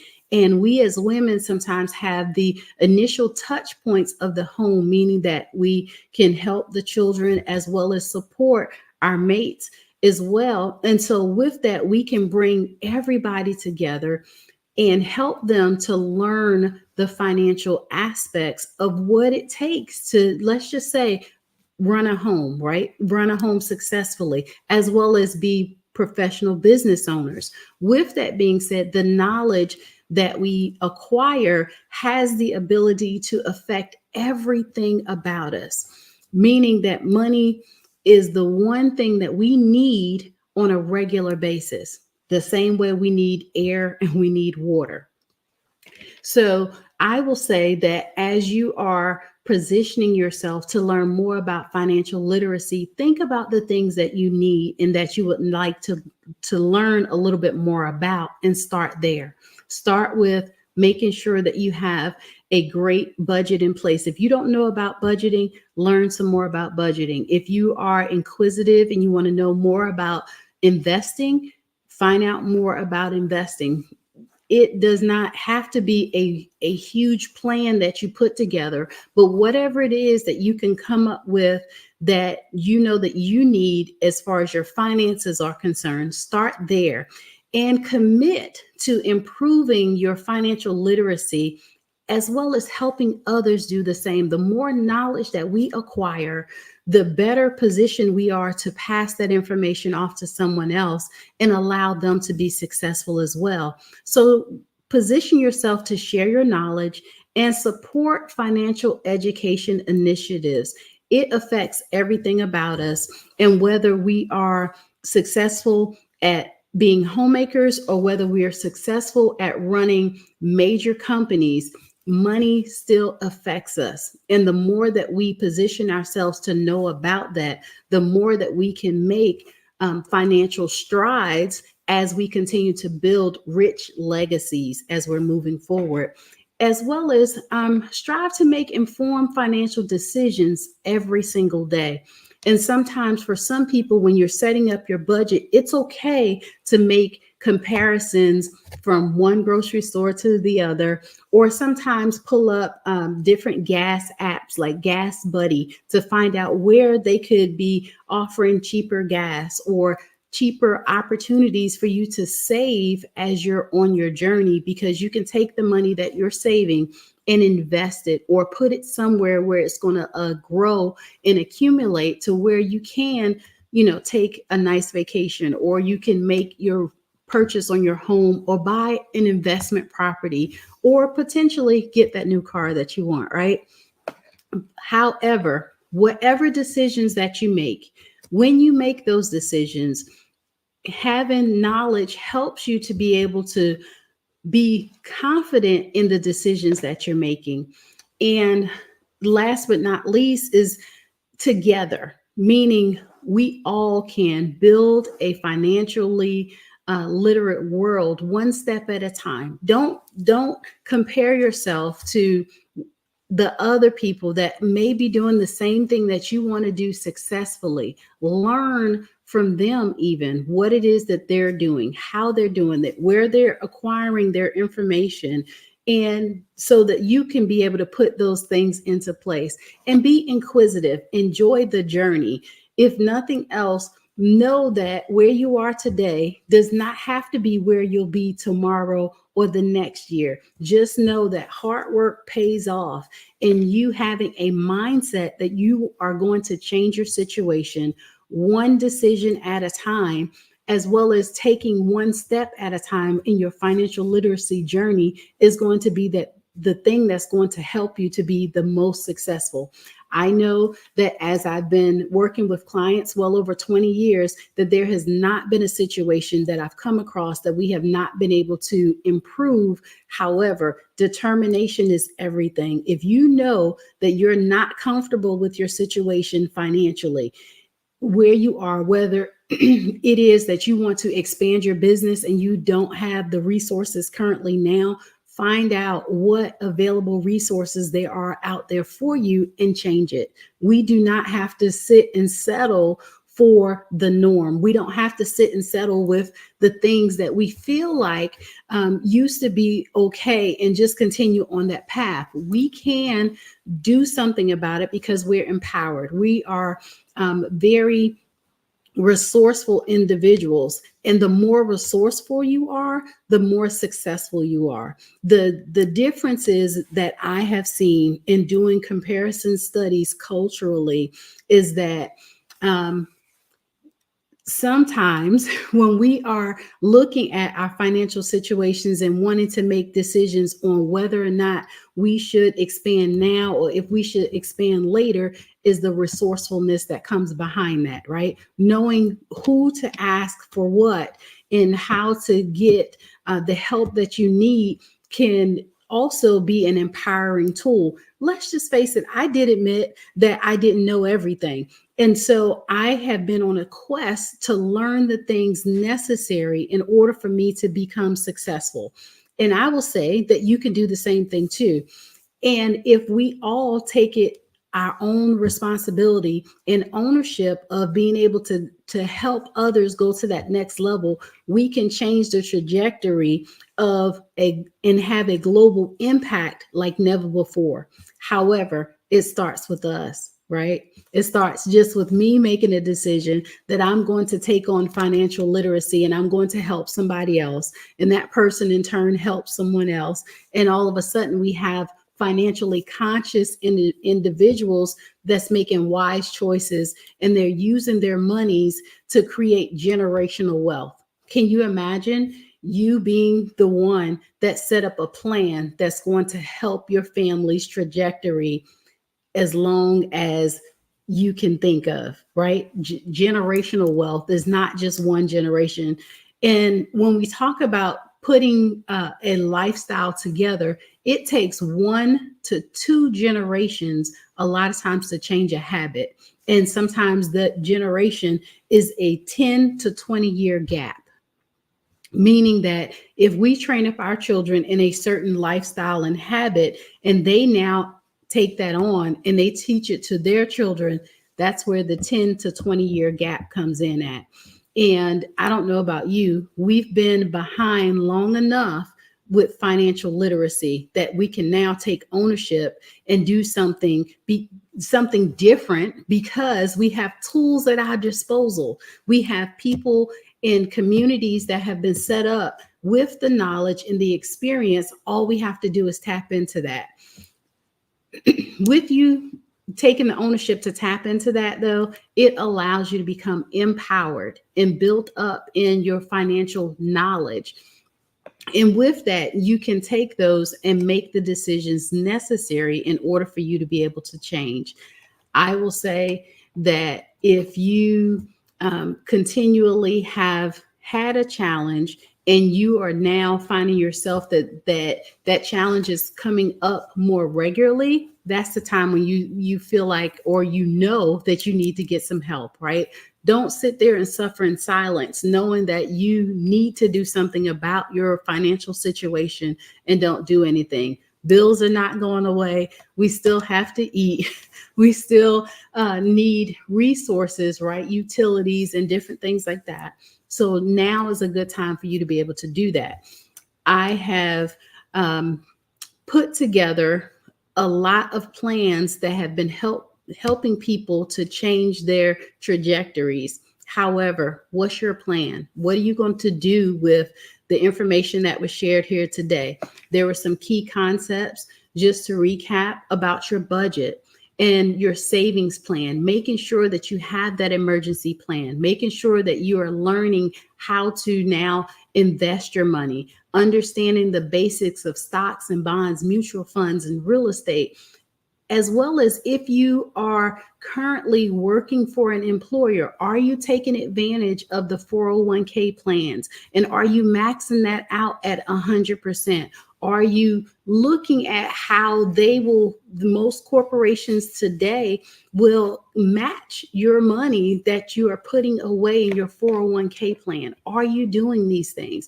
And if you don't know what that looks like, there's coordinators that will talk with you to help you to learn what it is that you're going to need in the stages of investing in or retirement, in the stages of potentially buying a home. Did you know that you could borrow from your 401k to make a smart investment and a decision that could help you to change everything?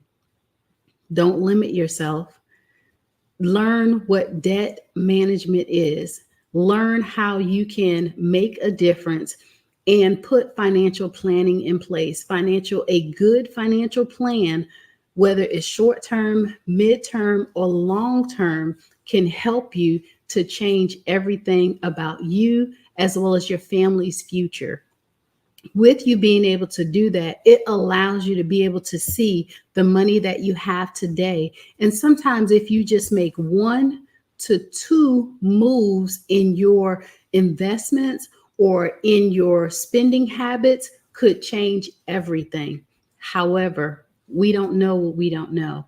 And when you find yourself in those situations, this is the time where you potentially want to get some help. You want to solicit the advice of a professional, whether that is a professional investment person, whether it is a professional insurance person, or a coach in financial literacy, someone that can help you to set a plan up and potentially go through the steps necessary that's going to help you to be able to set your family and your future on track.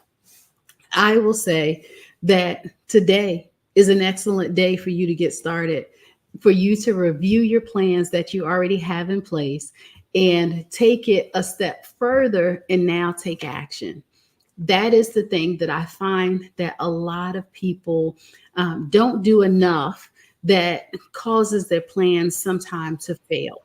So with that being said, thank you so much for allowing me this opportunity to share with you financial literacy on today.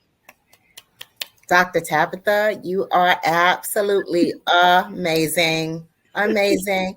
And the funny thing about it, and it's kind of sad, but most of us, a lot of us come from a family culture of how to make $1 out of 15 cents and not how to earn 20% interest on $1. So That's we right. have to go from one mindset to another. So please, please, please remind us how to connect with you online. Tell us the name of your book if you have one, and how to reach you everywhere. We need your information. Yes, thank you so much. You can reach me at drtabitharussell.com. That's my name. As well as on all social media platforms. I am Dr. Tabitha, and I do have several books out on Amazon. My first book is I Divorced My Money and Married My Mindset, that you can reach on Amazon as well. So thank you so much for allowing me this opportunity to be here on the Black Business Network. Thank you, Dr. Tabitha. Thank you so much for sharing your knowledge and your experience and your expertise. Thank you. Genius is common, and I will see you on the other side. Yes, take care.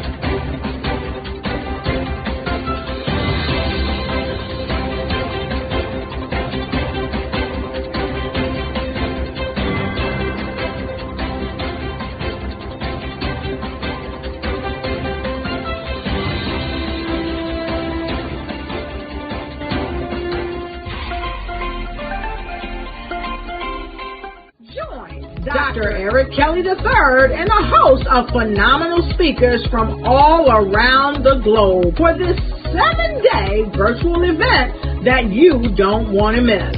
The mission of the Black Business Expo is to raise scholarship money from kids all the way from high school, all the way from college. The Black Business Olympics is one of the largest Black business showcases in the world. It is an opportunity for businesses and companies to showcase their businesses globally. We are going to be giving away laptops up to $5,000 away to students.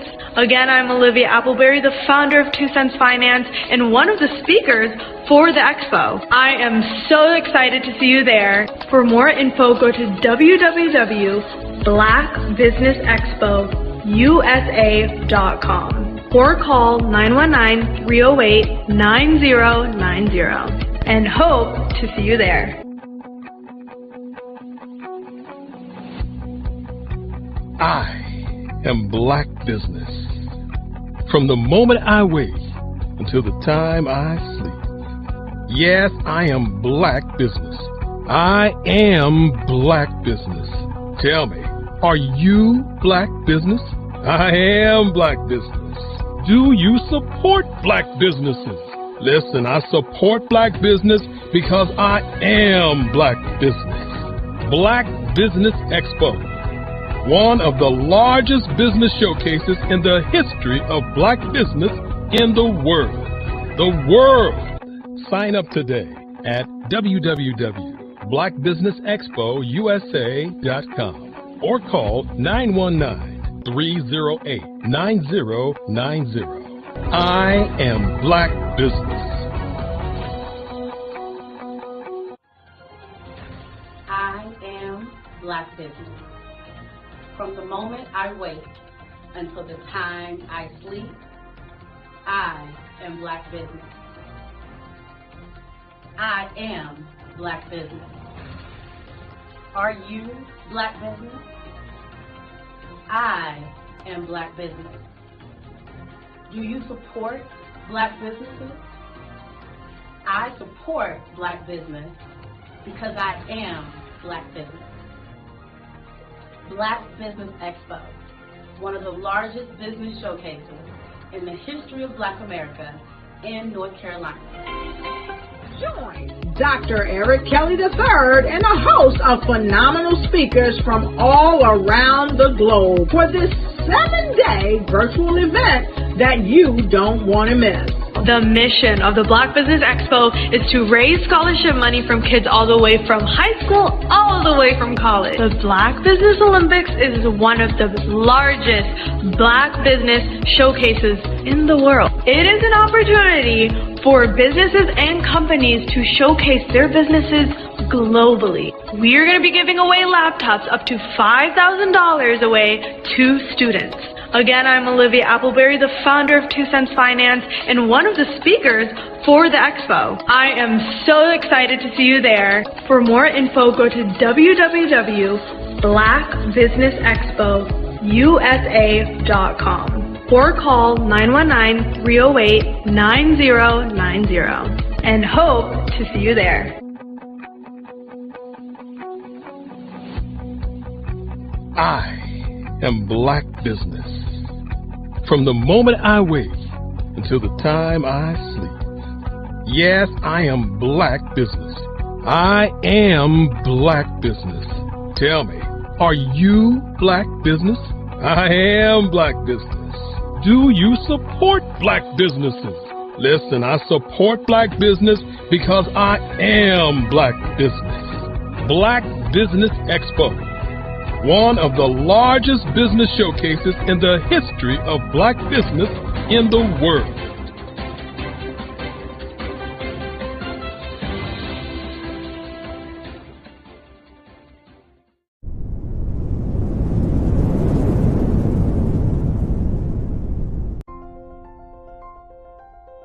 What if you could build your own city?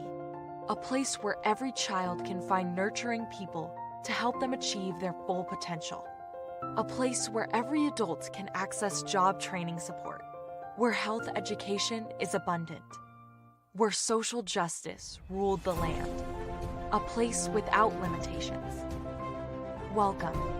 You have arrived at STEM City USA. It is what every city should be. A safe and trusted community where you find people and resources to help you become everything you are and beyond. STEM City is unlike anything you have ever experienced. It is a digital twin of the world around you, only better. STEM City is about energy and soul renewal. It is more than a digital world. You can almost feel the power of live cultural events, music, and theater. STEM City promises a better future for children with caring mentors and hands-on activities with dedicated tutors to support our youth. STEM City is your passport to a healthy lifestyle with weekly events addressing our community's many issues. STEM City is your financial well-being with helpful information on wealth management, career advancement, job training, and so much more. STEM City is the community you deserve. It is the city where your dreams can come true.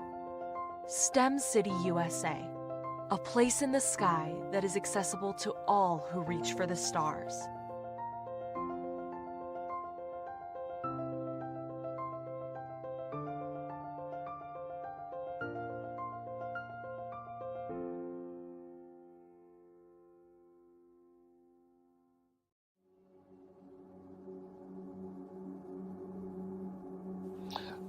I was born and raised in southeastern West Virginia, the coal fields. My father was an AME minister.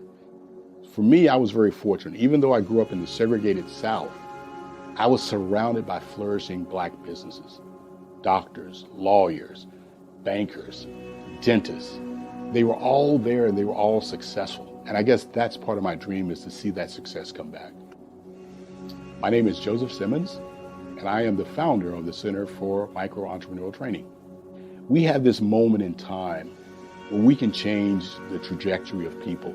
And our focus is on women, Black and brown entrepreneurs, and their access to capital, their ability to build thriving businesses, the ability to employ people. There's a study that showed that in those three communities, especially Black and brown communities, $1 stays in those communities for 30 minutes. In white community, a dollar stays in their communities for 8 hours. So think about it.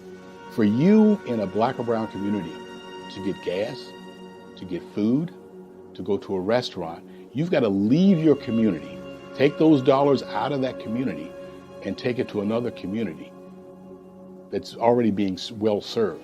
So if we can reverse that, if we can go from 30 minutes to an hour to 2 hours, that's progress. That's what we need to do. I was with SCORE.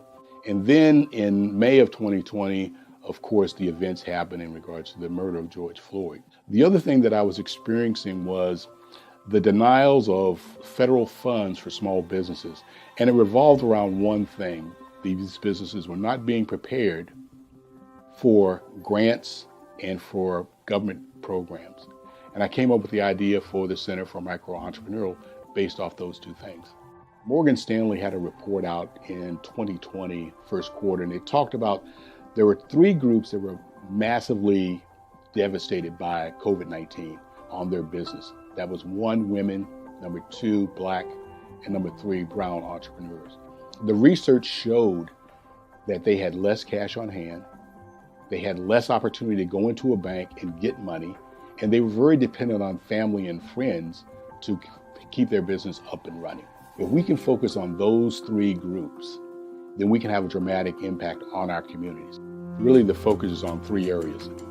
And those 3 areas are 1, the people, number 2, the courses, and number 3, a support network.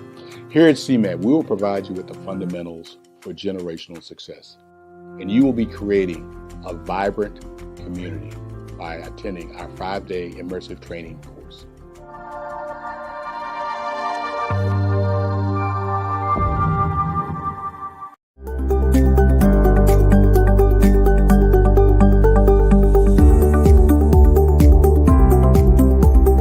My name is Katie Bennett, and I own Lexicon Presents Publishing. We are a publishing and media company that helps you take your story and share it with the world.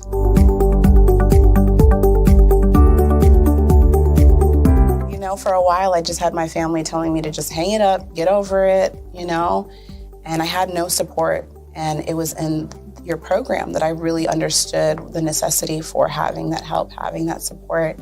And so now I actually feel like a CEO as we scale, as our clientele changes, as my company is opening doors for other people to, you know, take care of their families. It's just completely changed from just a mom who was publishing books.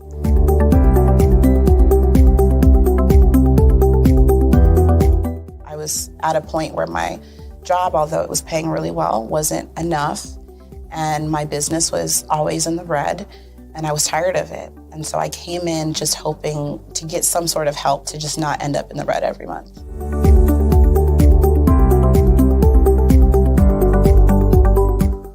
Ooh, wow. Okay, so there was one in particular, I cannot remember his name, but he asked me, he said, why are you in business? And I told him that I wanted to make a difference and I want to help my community. And he let me ramble on for a while. And then when I was done, he was like, okay, all of those things are great. They make you a humanitarian, not a business owner. And he was the one who told me, he's like, you know, you have this great service and you're offering it at like a great value price. So to someone like myself, we don't know that we're going to get the value of what you're actually bringing. And so that gave me the confidence I needed to raise my price. It gave me the confidence to go after my actual client that I actually prefer to work with. And it really just changed everything for me. I don't think without him kind of giving me that push, I don't think I would have gotten to this point or position.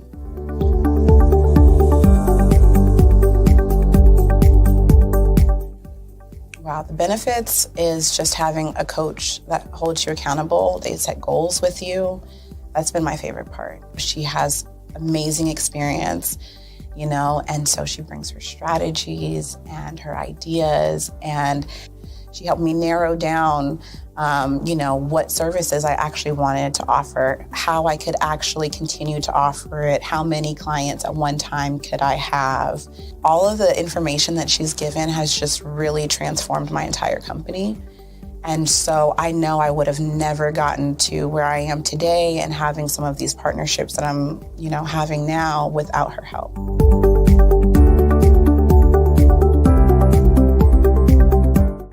going to get information that you're not going to find on YouTube. You actually take the time to strategically give us the information, then give us time to actually apply it. I would also say that so that you're not just out on a ledge alone trying to figure this out. Like, you deserve to be in a community with other people who also want to grow their business. And then finally, the biggest thing I think I took away from CMET was that I had a whole office in Longwood. I still do, and at the time I had not paid my business tax receipt. I didn't know that that was something you had to do. So that was like one of the first couple days of information. And I'm like, oh my gosh, let me go get that together right now. So I'm really glad that, CMET was there for myself. And anybody else who has the opportunity, they need to do it.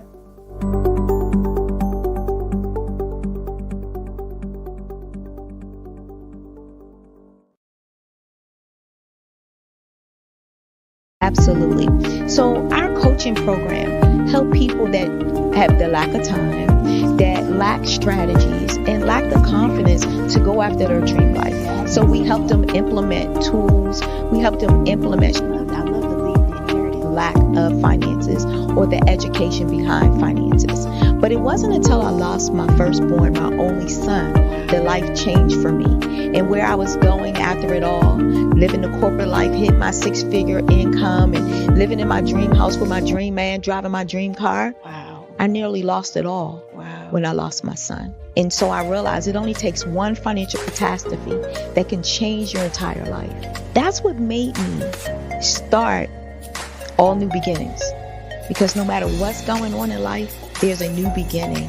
And because of that, we develop a program called Wise Minded. My little slogan is, don't just dream it, let's live it. If they want to connect with you or work with you, what is the best ways for them to be able to do that? Well, for my social media guru, you can connect with me on every single social media platform as Tanya T. Wallace.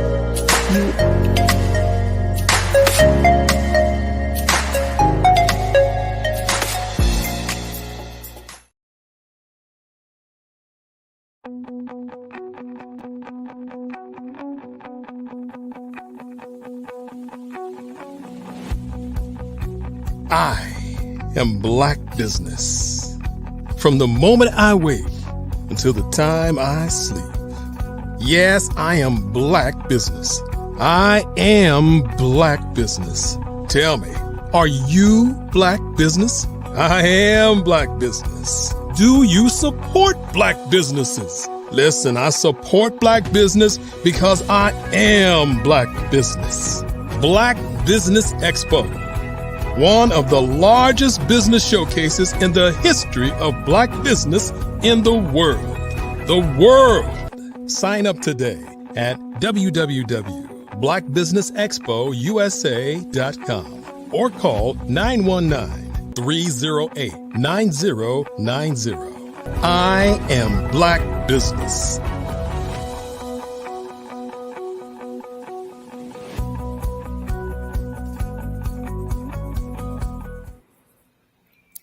Good afternoon. Good afternoon, business owners, entrepreneurs, thought leaders, and corporations. Welcome to the Black Business Network.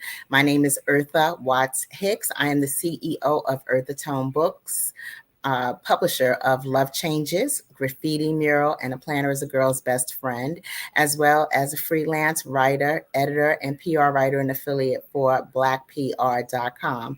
And I am your business moderator this afternoon on the Black Business Network. The Black Business Network is a 24-hour business network showcasing Black businesses, business owners, entrepreneurs, and thought leaders worldwide. We have speakers from North Carolina, London, Singapore, Africa, Japan, cities all over the United States. The Black Business Network is a global community sharing its business knowledge to empower, inspire, and educate businesses about business. Now, our next speaker is me. Now, my name again is Eartha Watts Hicks. I'm an NAACP award-winning author, longtime active member of the Harlem Writers Guild, and executive editor at Harlem World Magazine. My debut novel, which is Love Changes, which is this little beauty right here, won the Just Read Literary Game Changer Award from the NYCHA, New York City Housing Authority branch of the NAACP. And at that time, I was named New York City Literacy Ambassador.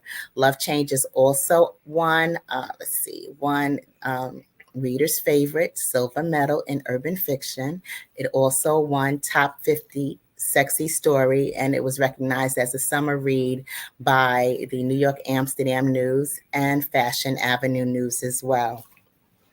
So this afternoon, I would like to speak about my second book baby, which is Graffiti Mural.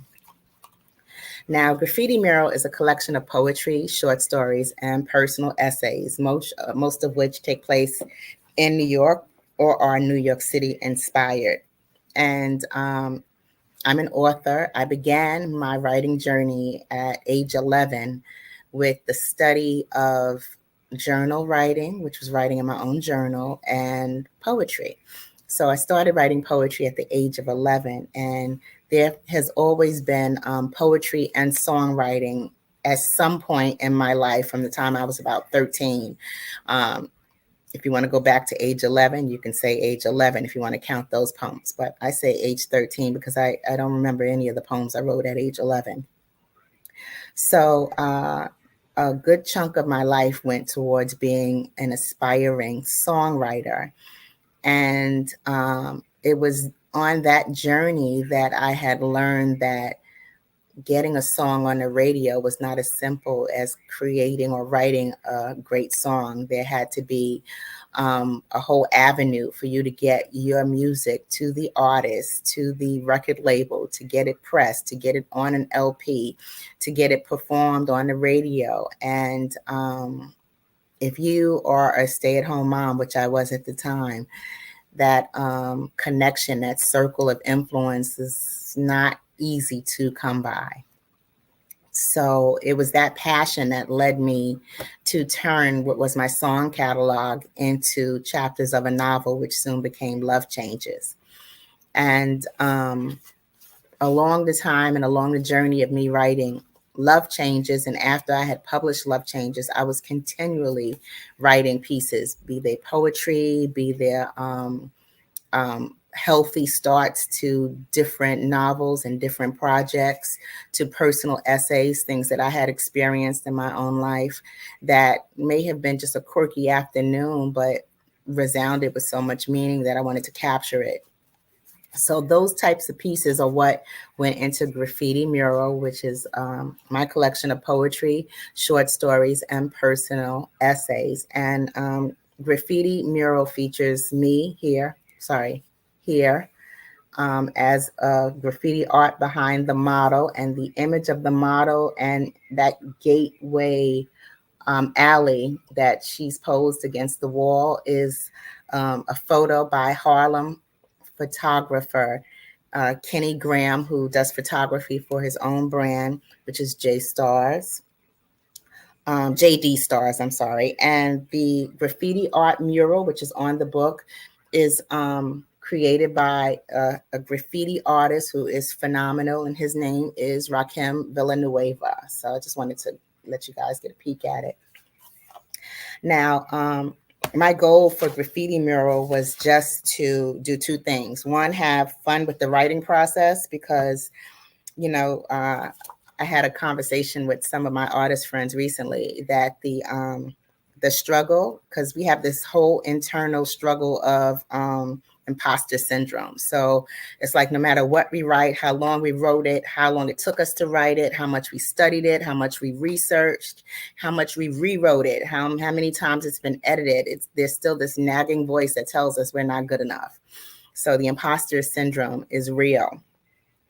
So Graffiti Mural was my conscious decision to abandon all fear and put everything into one book and just be okay with it.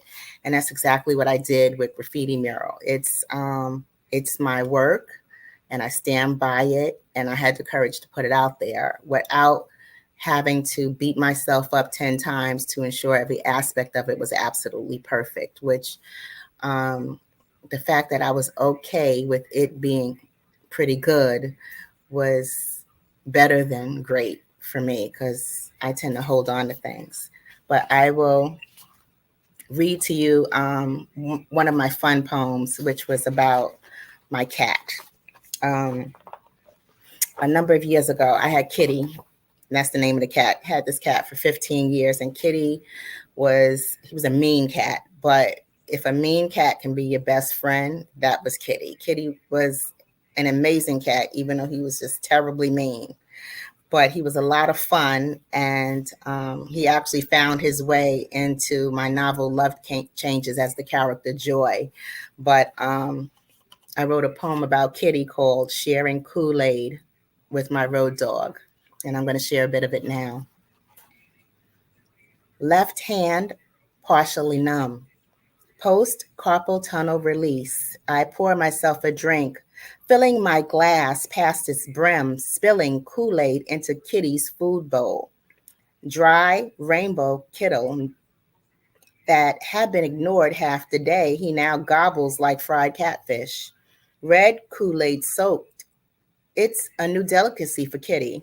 Makes me wonder, what if my cat, better yet my road dog, needed to undergo another kidney stone surgery? 1-800-CAT-CARE, how may I direct your call? Okay, I need to know, what's my current line of credit? And that one was sharing Kool-Aid with my road dog.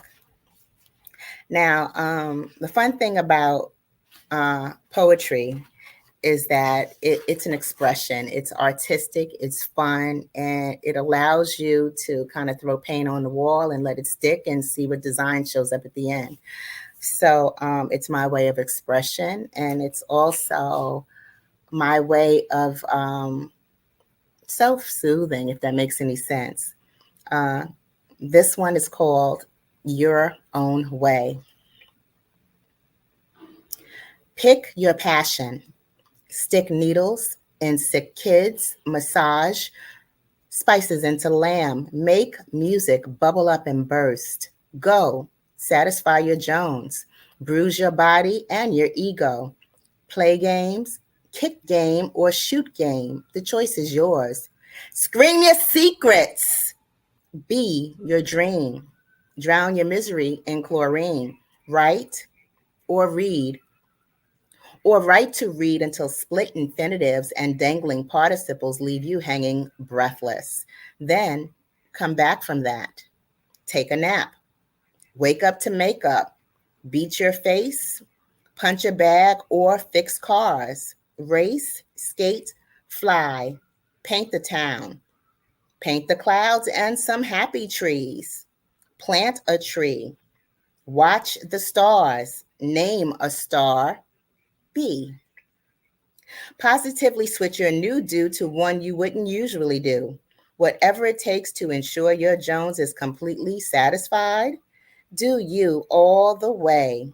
Just keep doing you your own way. And that one is Your Own Way, which is one of my my little favorites. Now, Graffiti Mirror actually took me about, I want to say maybe about 6 months to compile. And I say 6 months to compile because I was always writing and I always had the material. It was just a matter of selecting the material that I wanted to present in the work. Here's another one, a poet who loses a note. I wrote an incredible poem, but I misplaced it. In my search for lost poem, I stumble across 10 more I don't remember writing. I know they're mine, my handwriting. I guess I'm scribbling on the go, words, letters, seeds, on the bus or subway, on the run, crafted everywhere, standing in line within any sliver of idle time without realizing I dump thoughts. I craft poems, though I still have yet to find the poem with the best timeless one line. The other 9 I did find are better. So I'll keep searching. That's a no-brainer. And yeah, that's, the basics of, what my writing is and my poetry, that is. And here's one more. This one I wrote as part of a workshop at the Frederick Douglass Creative Arts Center that was in Manhattan. It was one of those programs that would open up. Ooh, it was year round. Actually, it was year round, and it gave aspiring writers a chance to study in a workshop with some of their literary heroes. So in this poetry writing workshop, I got a chance to study under renowned poet Jackie Johnson. I got a chance to take novel one under Valerie Wilson Wesley, who at the time was like my favorite author. So I would go to her workshop, her writing workshop for novel one, with a bag of her novels that were my own collection of her novels. And I never worked up the courage to ask her to autograph the novels for me.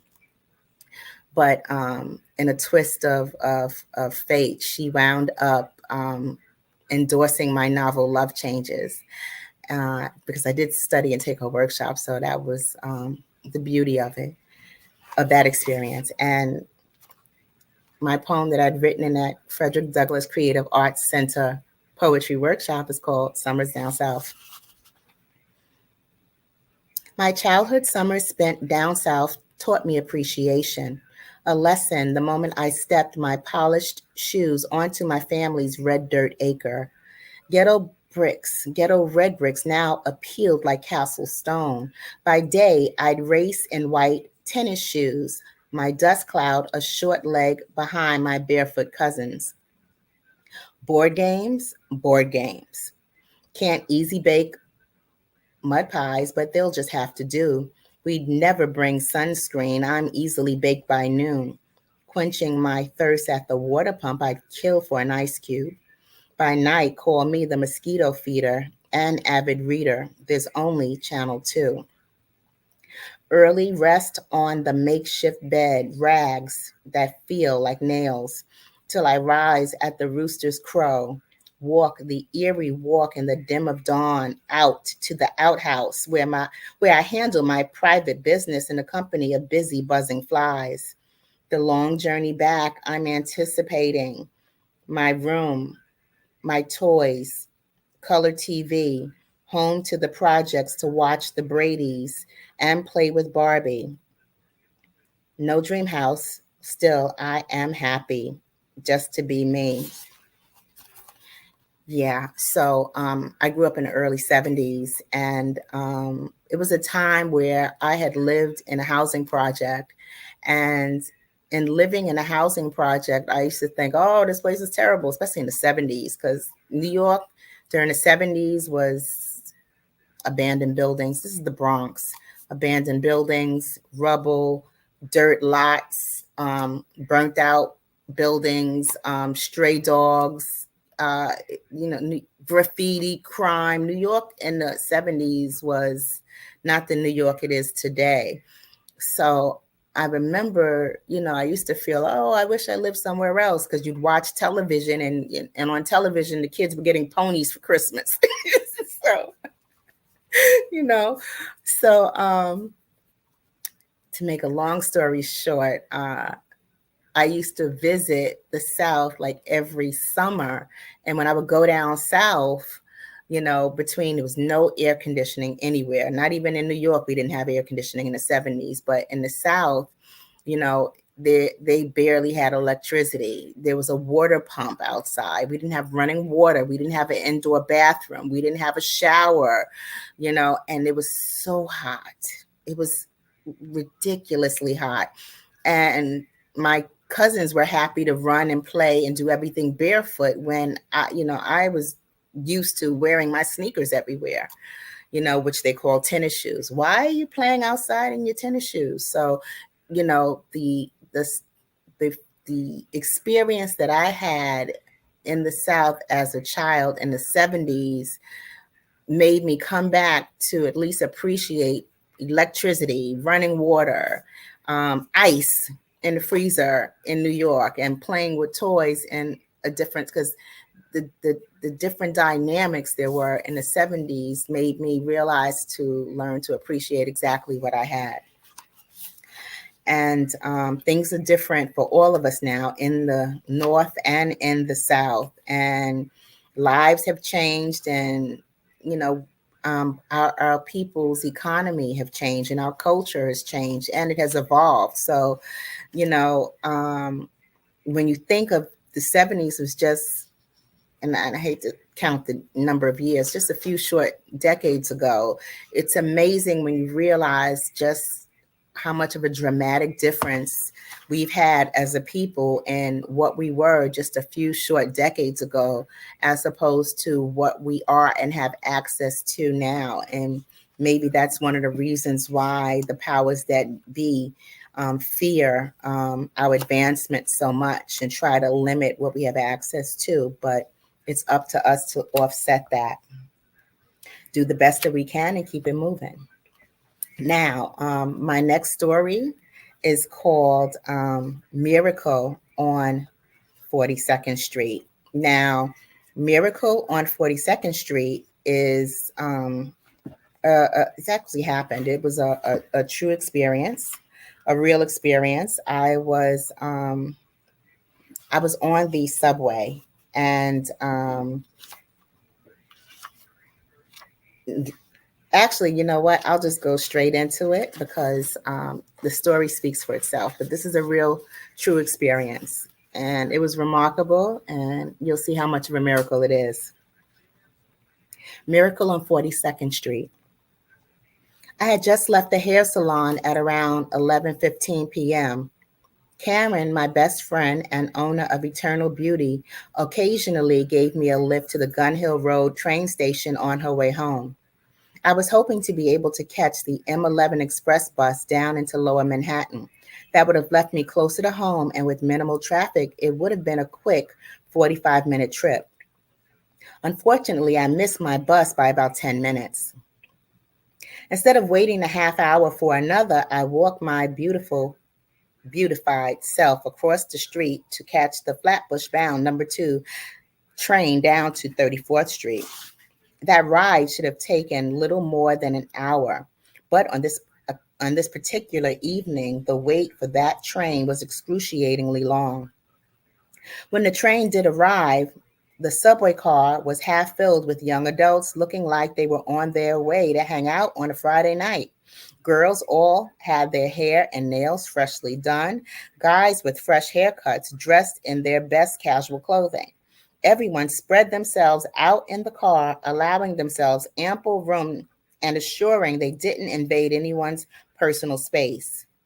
The train itself did the usual squealing and jerking, but crawled to 149th Street Grand Concourse. We pulled into 125th Street. A man that I assumed to be homeless entered and walked through, making an obnoxious pitch for passengers to fill his coffee cup with paper money. As he blew by me, I didn't notice any odor, but would have assumed he had a foul odor by the looks of him. I know one thing, he was not satisfied with the fact that not a single coin donation dropped into his cup, so he planted himself smack in the middle of the subway car instead of proceeding and began to holler his random thoughts. I'm from Maryland. I never been to a rodeo, and I like sandwiches with a lot of meat. New Yorkers can ignore anything. Despite his odd statements, no one so much as glanced in his direction. Those random assertions of his soon covered everything from fragments of his life to Bible verses. Competing against the Beats and other stereo earbuds half the younger passengers were wearing, urged him to increase the volume on his storytelling, and he carried on, spreading his message with spit flying from his mouth. At 96th Street, an Asian gentleman rushed in. He sat and looked across from him at the screaming man in the dingy cargo pants, up and walked to the other end of the subway car. The train pulled into 72nd Street, a station that now had a crowded platform. Passengers piled in, quickly filling all the empty seats. Hands searched for space on the poles. The screamer went right back at it. Maryland makes the best steaks, and this ain't Maryland. The tourist that had just sat next to the screamer was a tall, beautiful, bright-skinned Black woman with big, bushy hair. Her big, beautiful smile reminded me of my daughter. Young, she must have been in her early 20s. Her voice barreled with a pleasant accent when she screamed back, "Of course this is in Maryland. I've been to Maryland." Now, of this trainload of passengers, those who had been purposely avoiding eye contact with this man were now engaged to see how he was going to react to her. I can only assume that, like myself, they were quietly deciding how involved they'd get. The screamer's response was to ask, "Well, where you from?" "I'm from California." At that, he said, "California's a beautiful place." And she screamed back, "I know, that's why I live there." He cleared his throat and lowered his voice. "I also like Virginia. I've actually been all around the world." "I've only been as far as West Coast to East Coast, and I've been down to the Caribbean twice, but I do love to travel." He said, "I like to travel too." Now he screamed in excitement, but his whole voice turned somber when he added, "I just haven't been able to travel for a while." At that, the tourist said, "Don't worry, you'll get to travel again soon." Now, the rest of us who had been there before, during, and after his entry into the car, we're all quietly laughing to ourselves. But I noticed the subway car had stopped somewhere between 72nd and 42nd Street, and there was an announcement. "We are stalled due to a sick passenger. Someone has pulled the emergency brake. We are stalled here until help arrives." We were stuck between two stations for roughly 45 minutes, confined to this one subway car, but were actively eavesdropping on what had completely settled into pleasant camaraderie between this man and this young tourist. It was sheer beauty to witness this man's return to humanity, noticing how straight his posture became as he sat, his crossed legs, and how he was so engrossed in their conversation that his smile became as big as hers. And by the time the train had finally crept into the Times Square station, my cell phone read 1:30 a.m. I saw no EMS workers in the station, but did see about 30 police officers. The doors of the subway car opened up, and the homeless gentleman and the tourist stepped out through the foremost doors and smiled at each other. Just shy of giving him a hug, she said, "You have a great evening and be careful out here." He replied, "You too, and stay sweet, dear lady." They walked off in different directions. Several police officers rushed in past them, looked up and down the subway car before exiting and boarding the next car over. Since someone had pulled the emergency brake, it seemed they were now searching the whole train, one car at a time.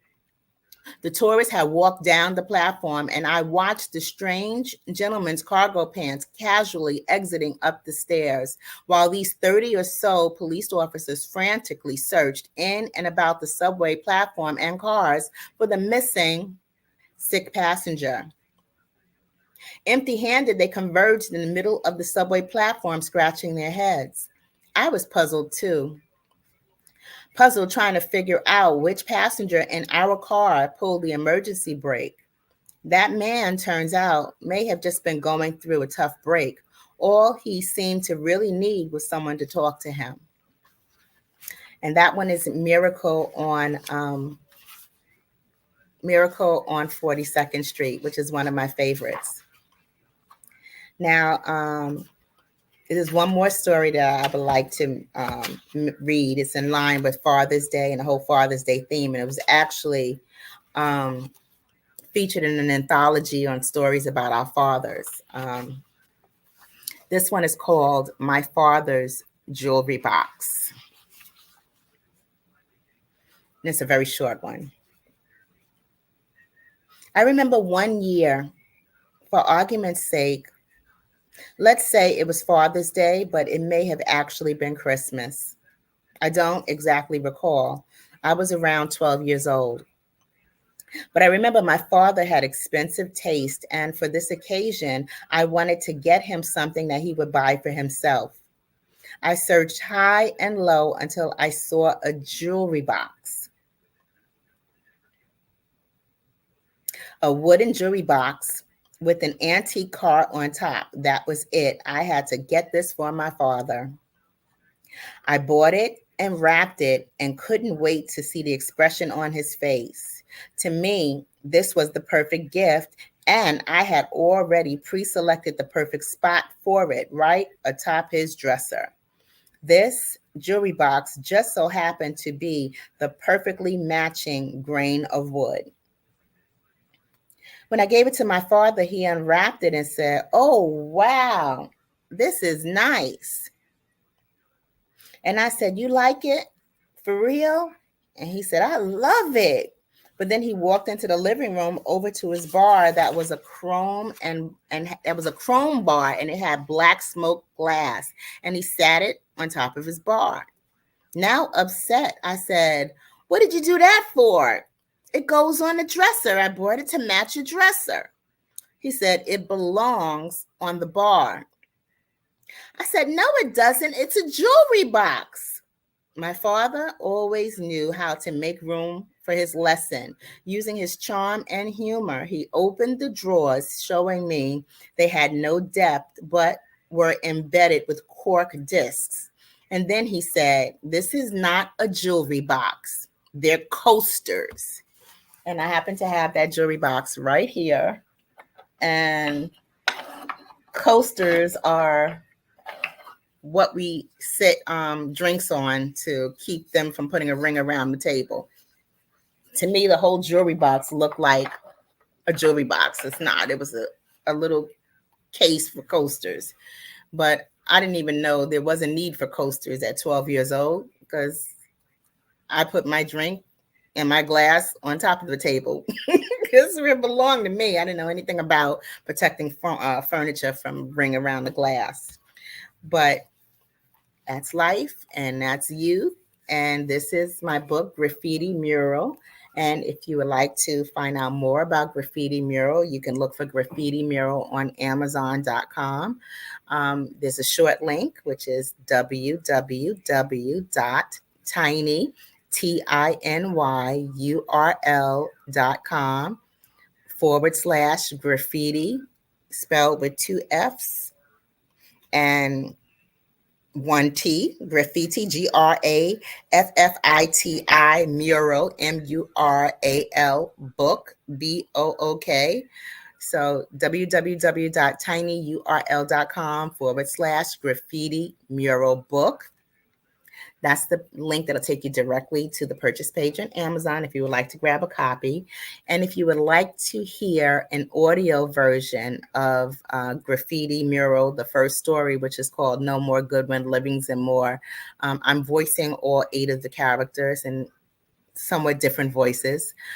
That's available on a Bandcamp site, where you can also make a donation if you so choose. But the site for that is www.tinyurl.com/graffiti mural. And that'll take you directly to the audio on the Bandcamp page. So yeah, that was Graffiti Mural, and my debut novel, Love Changes, is also available on Amazon, Amazon.com, and you can look for me by name, Eartha Watts Hicks, and I've been publishing since 2013. So check me out on Amazon. You can Google me by name to see the different books that I publish. I also have a presence across social media at Eartha Tone, and that's on Facebook, Twitter, LinkedIn, YouTube, and TikTok. So across social media at Eartha Tone, you can find me and connect with me and follow me, and I'll more than likely follow you back, especially if you send me a message and tell me that you've heard about me on the Black Business Network and the Black Business Olympics. Now, I want to take this opportunity to ask everyone who is watching and listening, if you're watching the Black Business Network or you're watching the different showcases and the different keynotes from the different speakers all day, or every time that Dr. Kelly chooses to invite and open up his platform every single month, please, please, please subscribe to the Black Business Network. Subscribe on YouTube and share the link and ask others to subscribe as well. And if you have a business, reach out and send an email or connect or send a message to find out how you can become a part of the Black Business Network, or make a donation.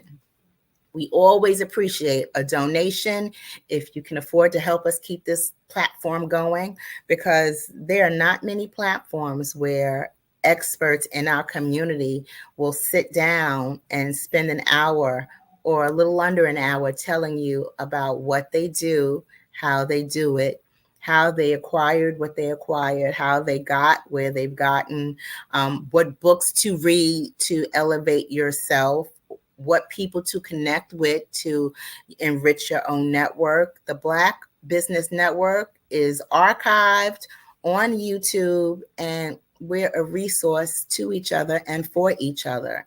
So if you find that you are in the mindset of creating something or doing something great and you don't know who to speak to, or you don't, I'm in New York City. I could throw a rock and hit a community organization that could benefit my small business. That's just what New York City is. And there are other major cities that have that same kind of vibe, but there are also some places in the country that it's hard to find another person that looks like us. If that's what you're experiencing and you need to find or open up your network, or you need to find more resources on Black businesses and seed money and, how to save and invest, or all of that information is on this platform. You could just run this platform for the whole 4-hour segment from any of the archive videos on YouTube, and you're going to learn something. And if you're smart like I am, you'll have a pencil ready and you'll write down that information that you can make use of. This is a resource like none other. So I invite you to invite your friends to subscribe to the Black Business Network. Now, I'm going to go into why we do what we do. As part of the Black Business Network, I support Dr. Kelly in helping our businesses get smart, get resources, get connected, connect with each other, and teach each other about how we each individually do business. And I also would love to support him in helping the youth start and run their own business as well, because this is what this is all for. We're helping youth to become inspired, to believe that they can become entrepreneurs themselves, that they can start their own businesses. And if they're in college or on their way to college, hey, we want to give them a little college money. That would be absolutely wonderful. We can all use a little college money. I know I could when I was in college. The Black Business Expo's mission is to raise funds for high school seniors going to college or K through 12 entrepreneurs. The Expo is a fundraiser for students. So you may go to www.blackbusinessexpousa.com to donate to the scholarship fund. Or you see that little QR code that's in the corner of the screen? That'll lead you right to Cash App. Or you can open the app on your phone and just enter $BBXUSA, and that will take you to the Cash App for the Black Business Network. Now, our goal is to give laptops and up to $5,000 to 10 students.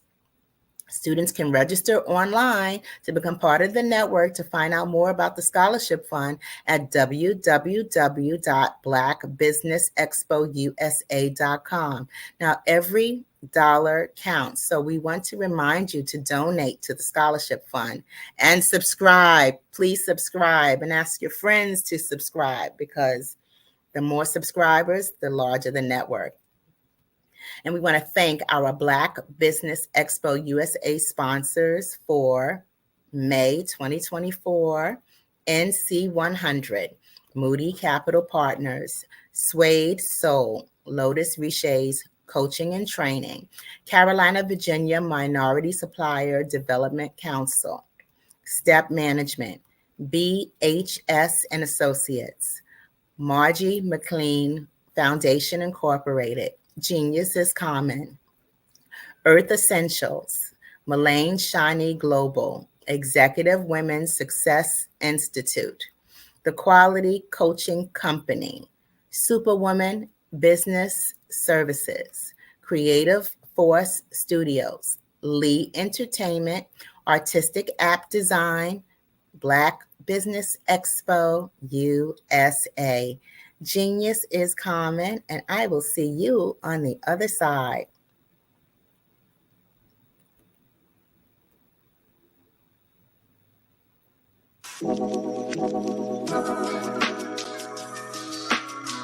The African company and the African CEO is making a conscious decision to bring on someone external to the continent versus bringing on someone who is from Ghana or Kenya or South Africa. And so the skill sets of the people that we take through our executive leadership training program and ultimately on the placement, obviously have to be extremely high caliber. So what we look for are corporate executives at the vice president to C-suite level, as well as Black entrepreneurs.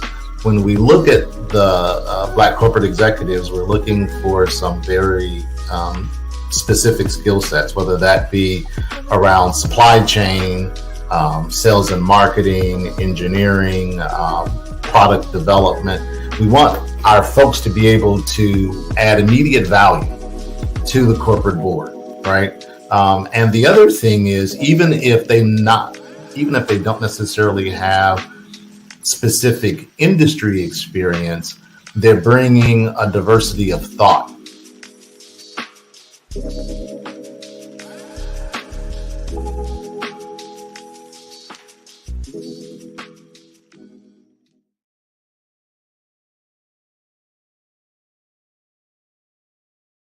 I'm Ramon Ray, founder of Smart Hustle Magazine and smallbiztechnology.com.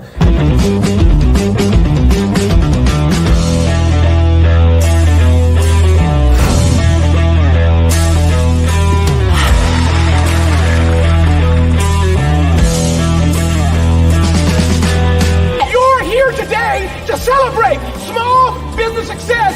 Stand up on your feet. You rocked the house. It was amazing. Didn't we learn?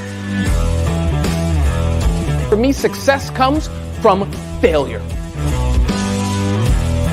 One thing not to do is shake somebody's hand like this.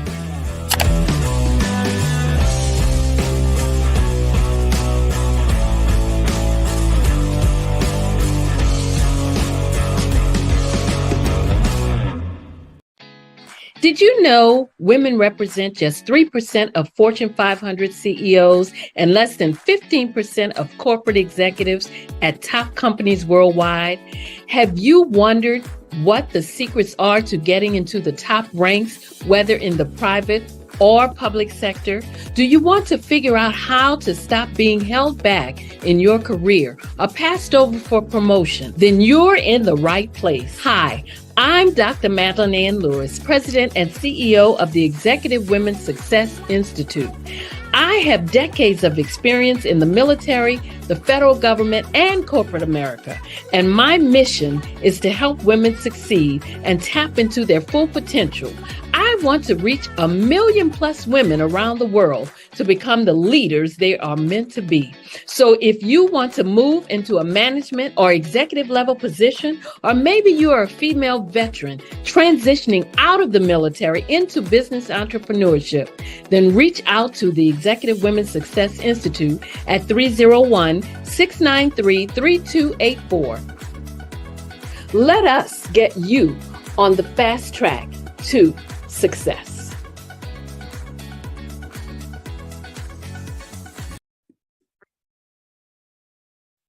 Hello, I'm Dr. Madeline Ann Lewis, President and CEO of the Executive Women's Success Institute. And my genius is helping women accelerate the path to success. You know, I was blessed to have strong women in my life who encouraged, motivated, and pushed me to do my best and to never even think about giving up on my dreams. So I say to women, we must show up to rise up. We have talents and potential, but who will see them if we don't speak up and get noticed? I know that women are a tremendous resource on this planet, and there is nothing more fulfilling than helping a woman tap into her full potential.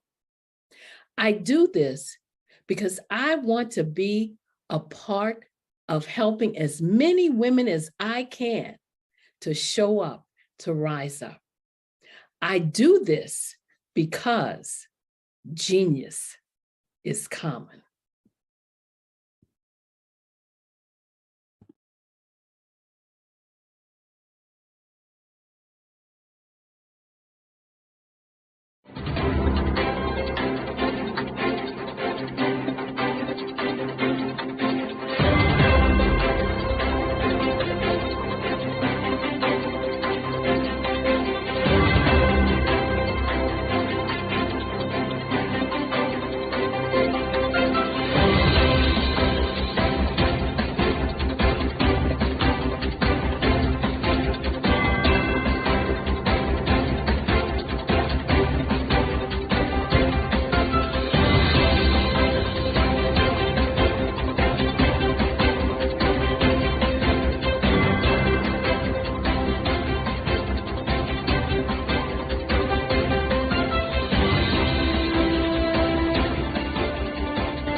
Dr. Eric Kelly III and a host of phenomenal speakers from all around the globe for this 7-day virtual event that you don't want to miss. The mission of the Black Business Expo is to raise scholarship money from kids all the way from high school, all the way from college. The Black Business Olympics is one of the largest Black business showcases in the world. It is an opportunity for businesses and companies to showcase their businesses globally. We are going to be giving away laptops up to $5,000 away to students. Again, I'm Olivia Appleberry, the founder of 2 Cents Finance and one of the speakers for the expo. I am so excited to see you there. For more info, go to www.blackbusinessexpousa.com or call 919-308-9090 and hope to see you there. I am Black Business. From the moment I wake until the time I sleep. Yes, I am Black Business. I am Black Business. Tell me, are you Black Business? I am Black Business. Do you support Black businesses? Listen, I support Black business because I am Black Business. Black Business Expo, one of the largest business showcases in the history of Black business in the world. The world! Sign up today at www.blackbusinessexpousa.com or call 919-308-9090. I am Black Business. I am Black Business. From the moment I wake until the time I sleep, I am Black Business. I am Black Business. Are you Black Business? I am Black Business. Do you support Black businesses? I support Black business because I am Black business. Black Business Expo, one of the largest business showcases in the history of Black America in North Carolina. Join Dr. Eric Kelly III and a host of phenomenal speakers from all around the globe for this 7-day virtual event that you don't want to miss. The mission of the Black Business Expo is to raise scholarship money from kids all the way from high school, all the way from college. The Black Business Olympics is one of the largest Black business showcases in the world. It is an opportunity for businesses and companies to showcase their businesses globally. We are going to be giving away laptops up to $5,000 away to students. Again, I'm Olivia Appleberry, the founder of 2 Cents Finance and one of the speakers for the expo. I am so excited to see you there. For more info, go to www.blackbusinessexpousa.com or call 919-308-9090 and hope to see you there. I am Black Business. From the moment I wake until the time I sleep. Yes, I am Black Business. I am Black Business. Tell me, are you Black Business? I am Black Business. Do you support Black businesses? Listen, I support Black business because I am Black Business. Black Business Expo, one of the largest business showcases in the history of Black business in the world.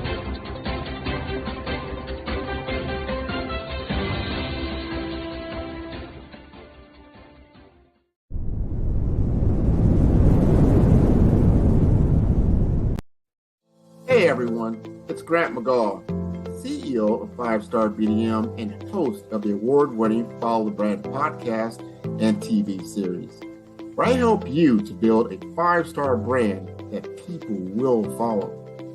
My genius is personal brand development through intelligent communication and helping you achieve your business and career goals. I am a requested speaker on digital technology and brand development issues. I want to work with you to increase the value of your current opportunities while attracting new ones.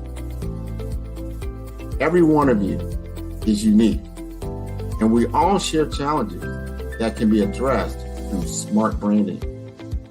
As a super connector, I work with you as an executive coach to guide you along the complicated business and career development road, providing the enhancement tools and information you need to succeed. Together, I will help you succeed in today's challenging business climate. I will evaluate and measure your progress. Best of all, I am right alongside you every step of the way. Build the brand called you. Genius is coming. Absolutely. So our coaching program help people that have the lack of time, that lack strategies, and lack the confidence to go after their dream life. So we help them implement tools. We help them implement, I love to leave the inherited lack of finances or the education behind finances. But it wasn't until I lost my firstborn, my only son, that life changed for me. And where I was going after it all, living the corporate life, hitting my 6-figure income and living in my dream house with my dream man, driving my dream car. Wow. I nearly lost it all when I lost my son. And so I realized it only takes one financial catastrophe that can change your entire life. That's what made me start all new beginnings. Because no matter what's going on in life, there's a new beginning. And because of that, we develop a program called Wise Minded. My little slogan is, don't just dream it, let's live it. If they want to connect with you or work with you, what is the best ways for them to be able to do that? Well, for my social media guru, you can connect with me on every single social media platform as Tanya T. Rose.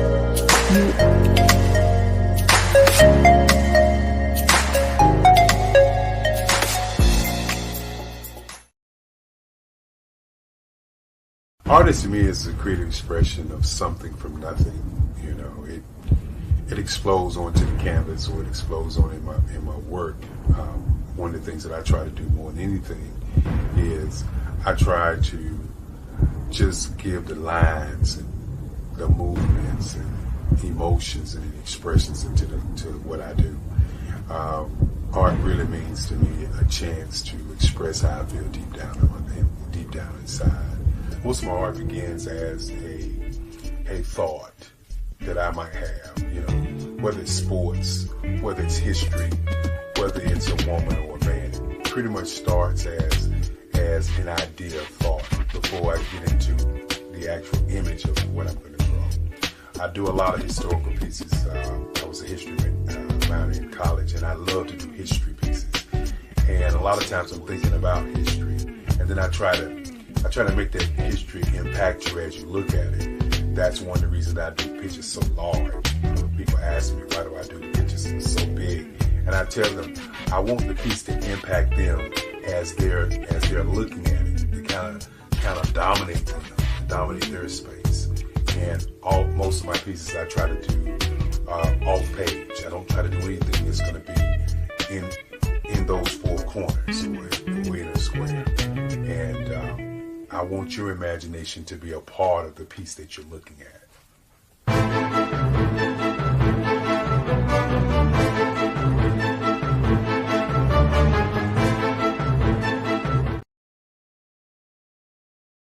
Follow the Brand TV broadcast host, Grant McGaugh, as he visits with top executives and entrepreneurs to find out their secrets of success with their personal brand. Follow the Brand TV broadcast host as he focuses on brand development to build better relationships, bring value to your business, relationships, and career. You will enjoy listening to each episode that is tailored to speak to you directly. If you're looking for this type of clarity in terms of building your brand, you have tuned into the right station.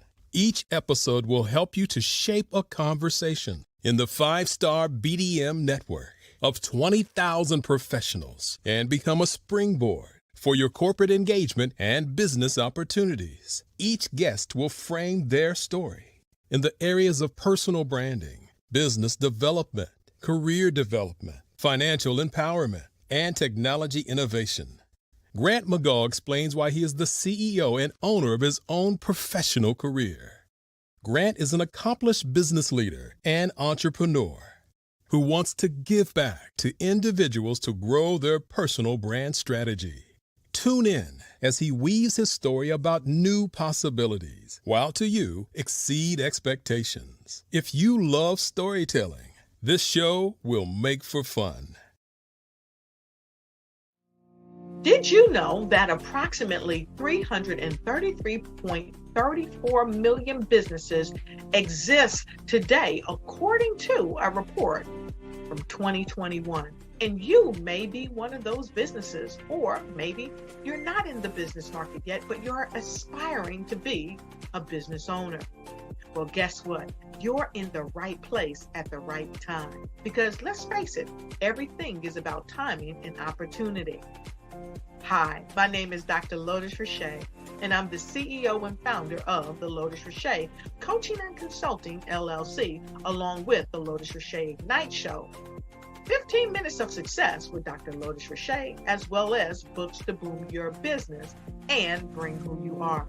And today, I want to bring this amazing message to you about the Black Business Network and the Black Business Olympics.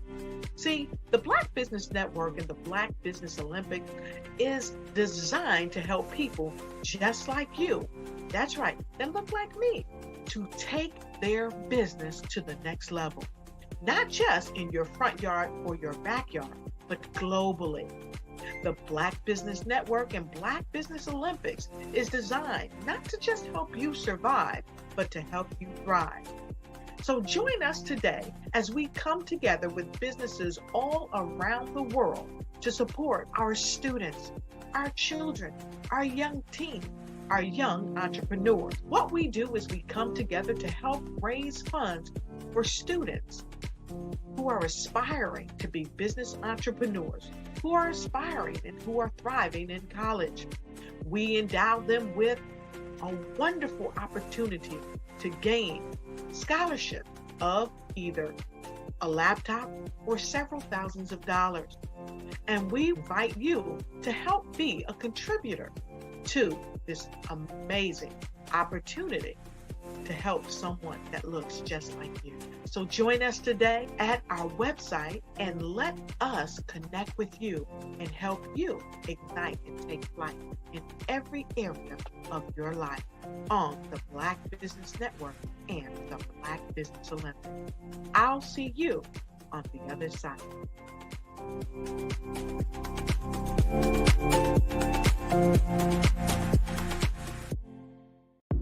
The Black Business Network and Black Business Olympics are essential platforms for Black business owners globally. They provide the tools and support you need to succeed in today's competitive marketplace. Join us today as we collaborate together with businesses from around the world to support our children, students, and young future entrepreneurs, Black businesses, and corporations. We raise funds for students going to college and young entrepreneurs who are aspiring to be business owners, and we invite you to be a contributor today.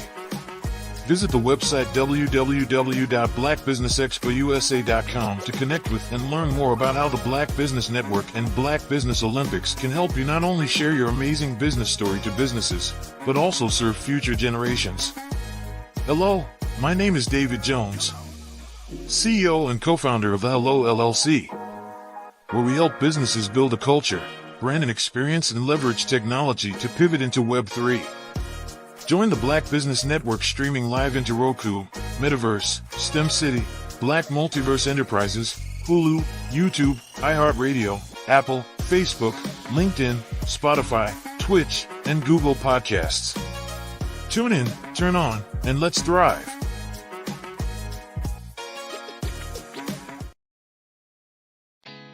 Did you know women represent just 3% of Fortune 500 CEOs and less than 15% of corporate executives at top companies worldwide? Have you wondered what the secrets are to getting into the top ranks, whether in the private or public sector? Do you want to figure out how to stop being held back in your career or passed over for promotion? Then you're in the right place. Hi, I'm Dr. Madeline Ann Lewis, President and CEO of the Executive Women's Success Institute. I have decades of experience in the military, the federal government, and corporate America, and my mission is to help women succeed and tap into their full potential. I want to reach 1 million plus women around the world to become the leaders they are meant to be. So if you want to move into a management or executive level position, or maybe you are a female veteran transitioning out of the military into business entrepreneurship, then reach out to the Executive Women's Success Institute at 301-693-3284. Let us get you on the fast track to success.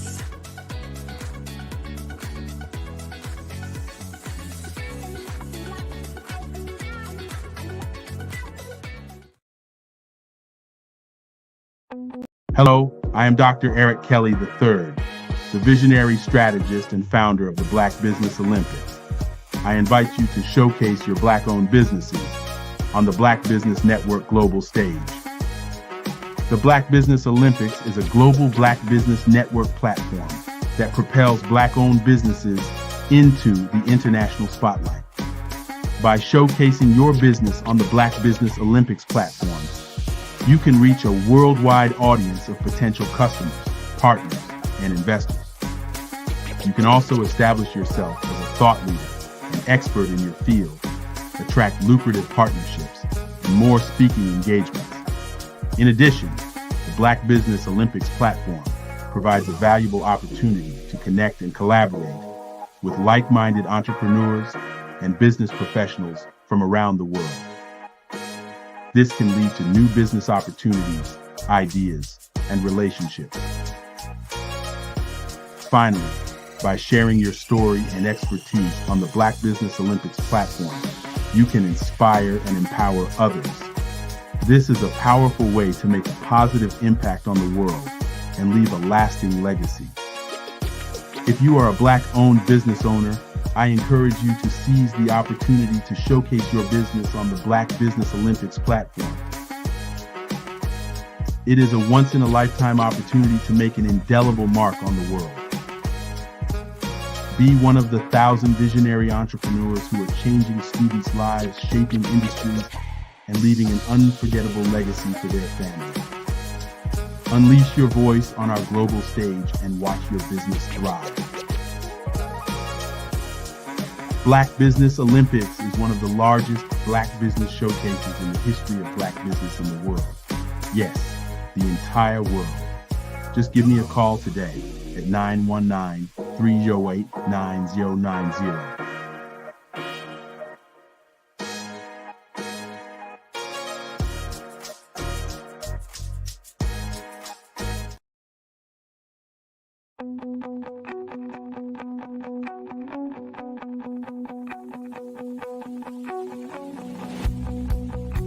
I am Black Business. From the moment I wake until the time I sleep. Yes, I am Black Business. I am Black Business. Tell me, are you Black Business? I am Black Business. Do you support Black businesses? Listen, I support Black business because I am Black Business. Black Business Expo, one of the largest business showcases in the history of Black business in the world. The world! Sign up today at www.blackbusinessexpousa.com or call 919-308-9090. I am Black Business.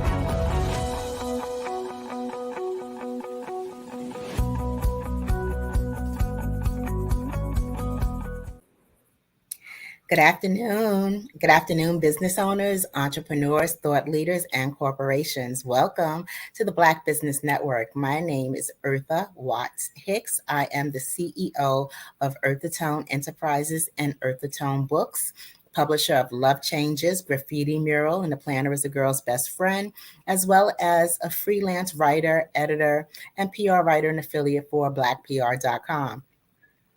I am your business moderator this afternoon on the Black Business Network.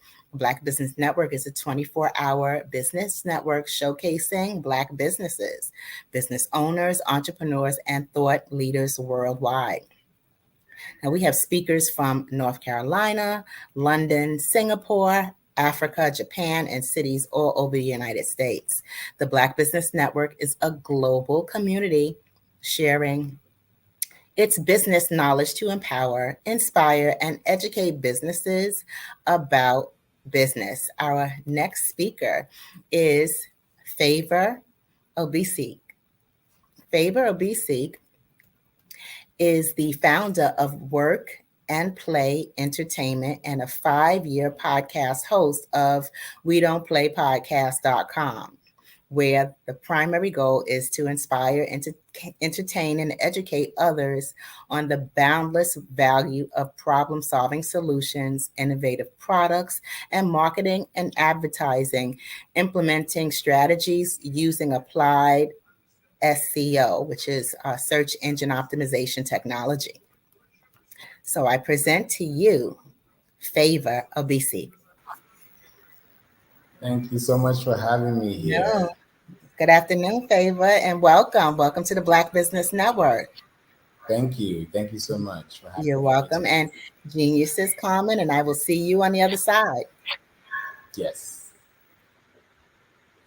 Thank you so much for having me here. And this is a great time to be here. And I really appreciate the opportunity to be in this space with you and just give you some insights on how you can be able to create content for yourself. But more importantly, how content can create avenues for you. And before I even get started, I just want to thank Dr. Eric Kelly III, for allowing me to be here. I really appreciate the opportunity. And I hope what I'm bringing to you today will be valuable information that you can take home and you can take action.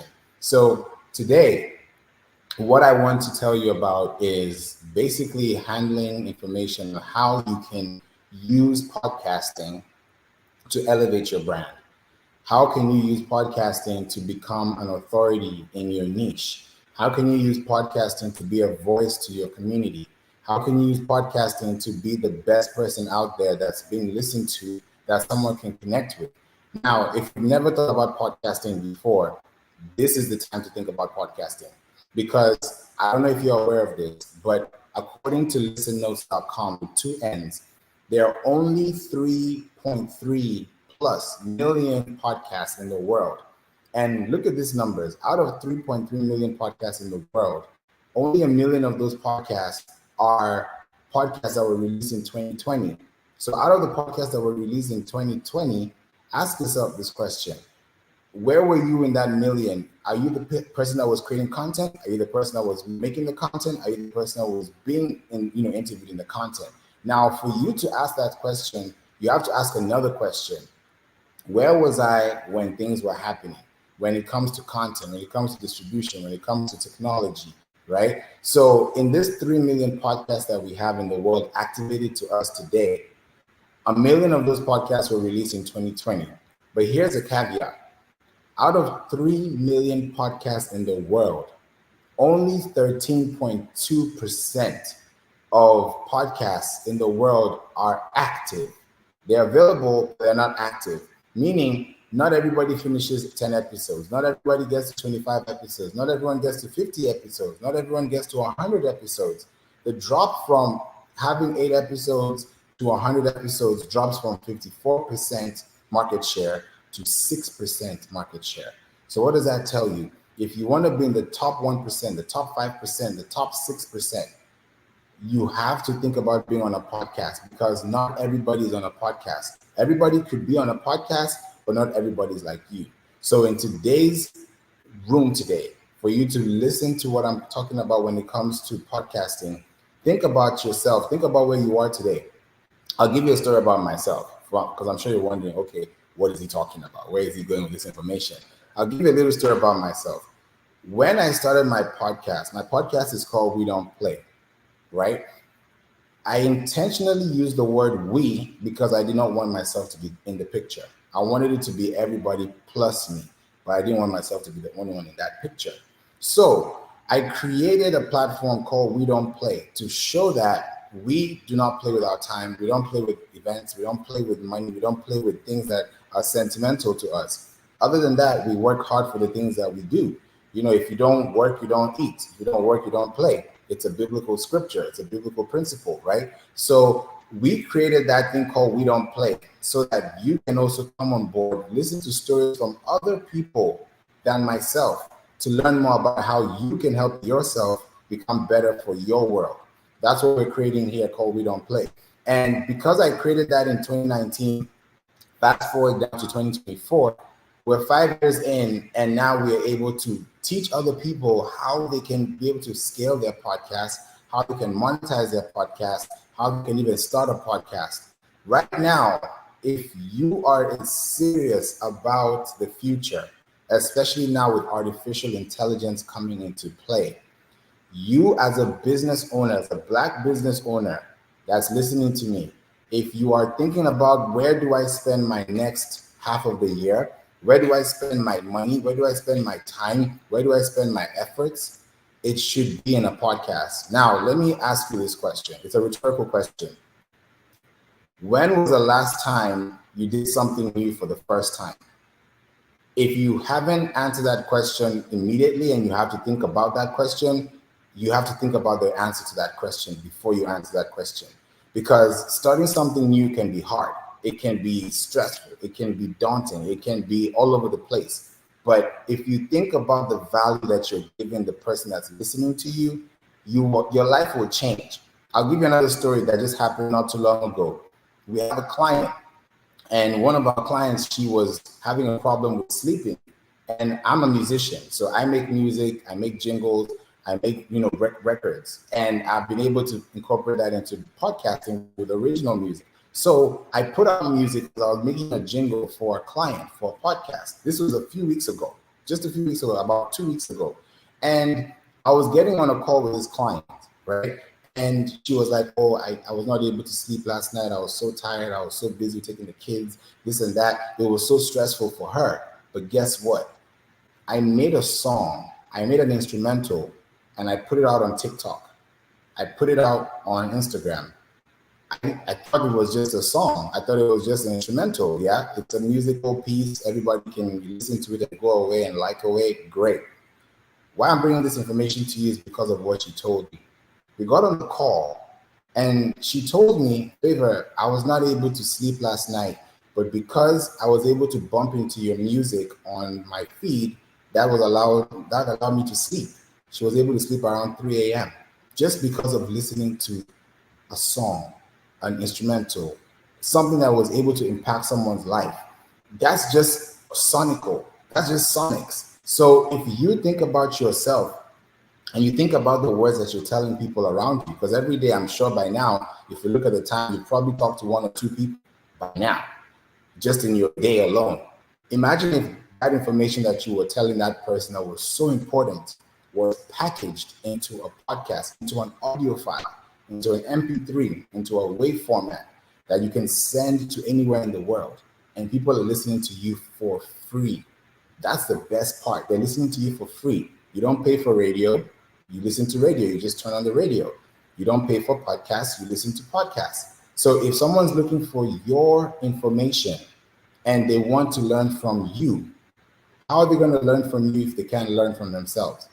How they can learn from themselves is by understanding that, hey, I have a problem. I need a solution. I'm going to go online and I'm going to find someone that's going to help me. Now, you might be wondering, how does podcast relate with business? Here is a catch.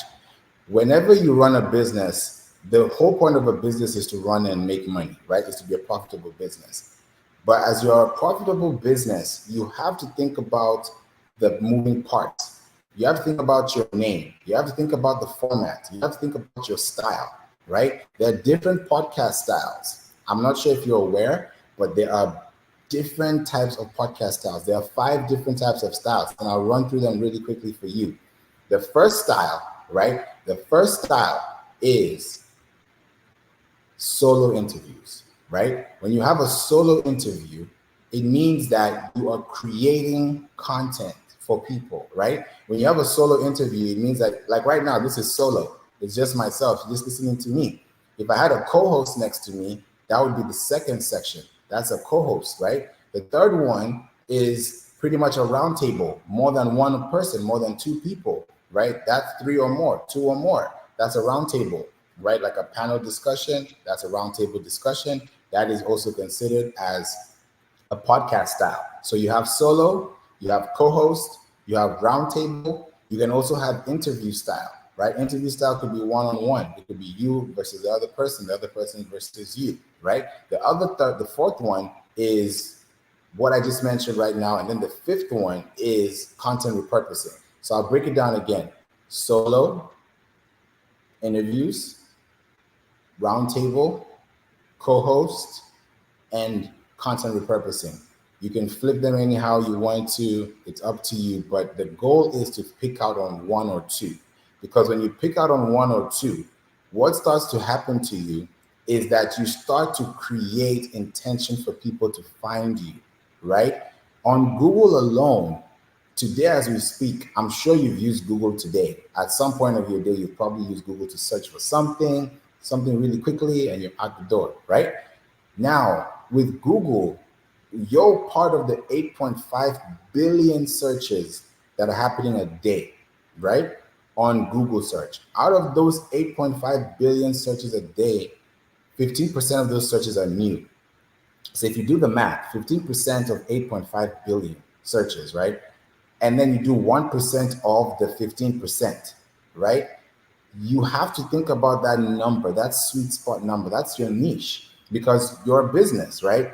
You don't do what other people do. You do it differently because you have a different business model, right? You have a mission, you have a vision, you have a core objective, you have things that you're creating for yourself. You have to think about your business, right? So when you think about your business, ask yourself, who is listening to my business?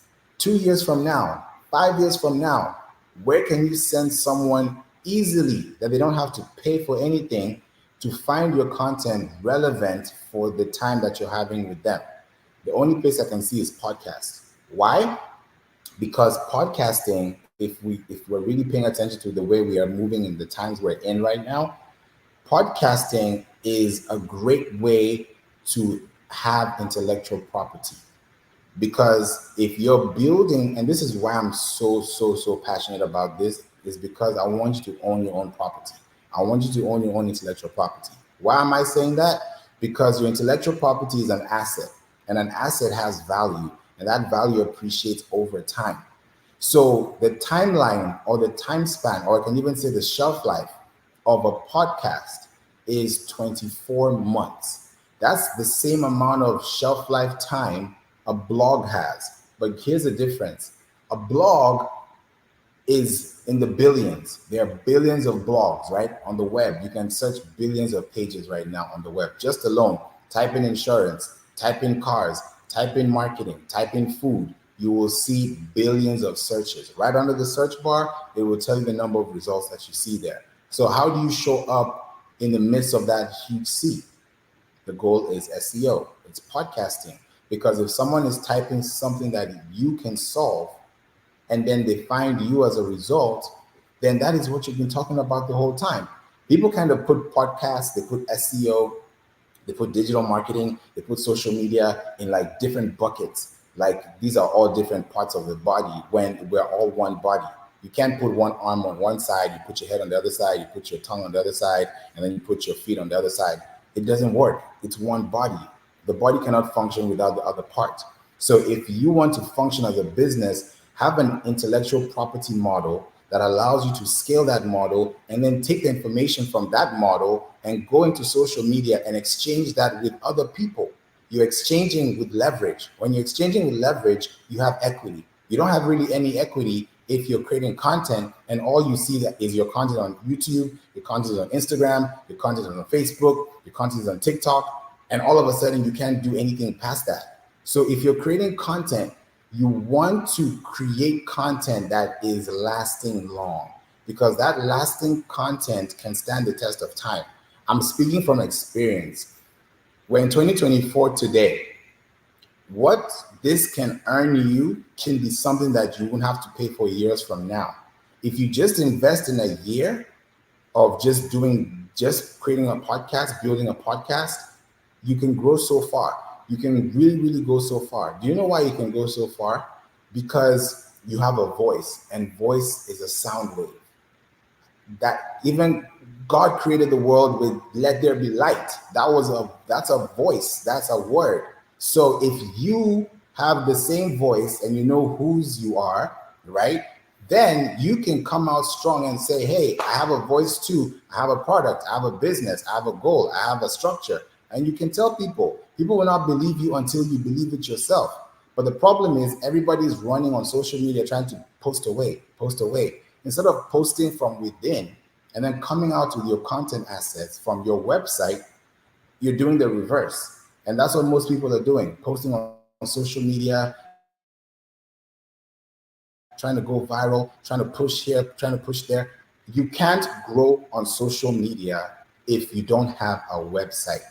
Let me give you a quick no-brainer. I talked about this earlier today because I have, great community that I connect with, and this is also another great network. I'm happy to be here. And, I talked about this earlier today, and I want to bring it to you as well. Just do this quick exercise. Please do this quick exercise. Go to your TikTok, go to your Instagram. Just focus on those two, TikTok or Instagram. Go to your profile, right? When you go to your profile on your Instagram or your TikTok, you're going to see your name, you're going to see your descriptions. I want you to pay attention to one metric for me: the number of posts that you have created. If you look at the number of posts that you have created for your social media account, if that number is over 100 and that number is not equal, I'm talking about equity, right? Business equity. That number is not equal to the number of pages you have on your website, there's a problem. Because what you've just done is you have given Instagram.com, TikTok.com 100 new pages that they own. You don't own that media, they own it. You are just you're probably renting the place, right? But you don't own that content. When you do Facebook, whenever they say public content, I don't know if you know this before, because I've also gone through entertainment law as well. And because I have a graduate in entertainment business, I went through a couple of entertainment law studies. And one thing I want to mention to you is this: when it comes to intellectual property, right, as a business owner, when you're creating content and you put that content on Facebook, not your Facebook business profile, just your Facebook personal profile, that is considered as public property. So if you want to promote your business on Facebook and you're promoting your business through your personal account, that's a problem, because that's considered public property to Facebook.com, right? Because they own that domain. I treat websites like land. You buy a domain, you're buying property.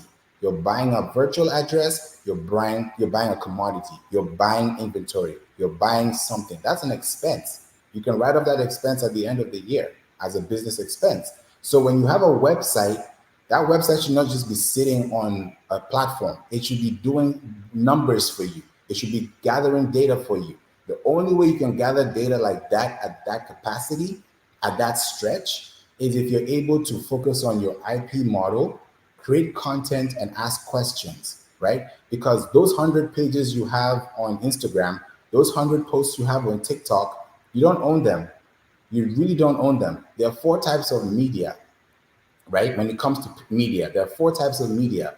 There's owned media, which is what I'm referring to: blogs, podcasts, your book, this network. This is owned media, right? It's owned by somebody, right? You quality control the media, you own it, right? That's owned media. That's what you should have. If you think about owned media, your emails, building out an email list, which is very important because the money is in the emails, right? There's money in the emails, right? For every customer you have, on average, it's around $36 to $40 per customer, per contact.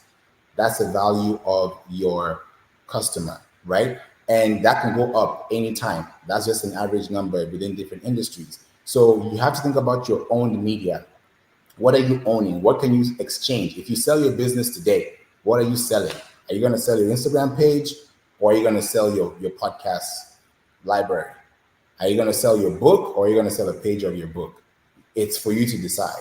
So think about owned media, because when you own your media, you can own your content. When you own your content, you own your asset. When you own your asset, you own the value, and you now appreciate that value over time. The next one is paid media, right? Everybody's paying for media, especially businesses, right? Right now, if I'm speaking to you and you're listening and you're paying attention and you're thinking about a podcast, I want to put a bug in your ear just a little bit, because I got to do some research last week, and I found something which is very, very interesting that I think you might be interested in. If you look at the world today, we are such a global place, right? It's such a small island, right? If you're creating podcasts and you're looking for sponsors, according to the reports, right, that have been done, right? If you look deeply into those insights, what I came to realize is that a country like Australia is a great place for you to outsource for podcast sponsorships, especially if you're having audiences that are resonating with them. Brazil is an emerging market. If you think about the world right now, those are emerging markets. If you're running paid media, I'll give you an example. And I'm sure you've seen this before, because I kind of go into the science of it, right? If you think about it like this, paid media, example, Facebook. If you see a Facebook ad, and that Facebook ad has, let's say, 20,000, 50,000, 70,000 likes, right? Let's keep it to likes. Let's do 1 million likes, right? If you don't know the formula, you won't know how to work the formula, right? There are two things involved here. Either that 1 million likes took a long time to get there, meaning that there was a lot of payments that had to be pushed through to get that payment out. Or this is another option, which I probably think you've probably never heard of. If you have, let's say, a $5 budget, that's a what? That's $150 a month, right? If you create an ad and you have a podcast, I've done this myself, so I'm actually telling you what I've done because it's worked. If I have an audience and I know, okay, United States, then United Kingdom, then Canada, and then Australia, and then maybe, Jordan, or maybe India, another country. What I will do is, if I know that my top audience is in the US, then I know that there are other countries around the US that I can still tap into, that I don't have to pay into, if you're tracking. So if you're running an ad $5 a day, right? For example, I would run that ad to a country that is not as expensive in ads as the other. So let's say the US you're spending, let's say $2.50 a click, right? If I go to Brazil, or if I go to Australia, I might pay about half of that price, or 30% of that price, or maybe even 90% of that price. You can be shocked, right? And then you run the ad there because it's the same age group, it's the same gender, it's the same affinity, it's just a different audience. And when I say an audience, I mean the demographic, right? Not the psychographics, because when you're doing ads, people think of demographics. You're supposed to think about the psychographics, because marketing is psychology. People read from left to right. So if you're reading from left to right, how is your marketing moved from left to right? How are you positioning yourself? Positioning equals to sales. So if you're thinking about getting sold out, whether it's an arena, an event, a business, whatever it is, you have to think about a podcast in some form or fashion. I'm sure you're wondering, now I have to start a podcast. You don't have to start a podcast. That's one thing you can do as a business to increase your asset, increase your business value. But think about it like this. Imagine if you had a podcast and then you're now going to another podcast to talk about your podcast. That's a compounded interest compared to, oh, I'm just talking and I'm just going to go and talk on this show and then I'll leave. That person has gained traffic. That person has gained something. You will gain something too, especially if you're doing it correctly. You can gain a backlink if they do it correctly. But what's more important is the longevity, right? So if you're paying for media, you're paying for media because you're paying it from an owned perspective, if that makes sense. So you're paying for media because you want this thing to go beyond the organic trend, beyond the organic influence, beyond the organic move, beyond the organic wave. That's how you're doing paid media, right? The third one is shared media. Shared media. I'm not sure if you're aware of this. I do a lot of research, so I want to also send this out to you too. Google partnered up with Reddit. I'm sure some of you know Reddit. Reddit is a forum platform that has a lot of connections with people talking about different topics, right? It's like Quora. Reddit partnered up with Google.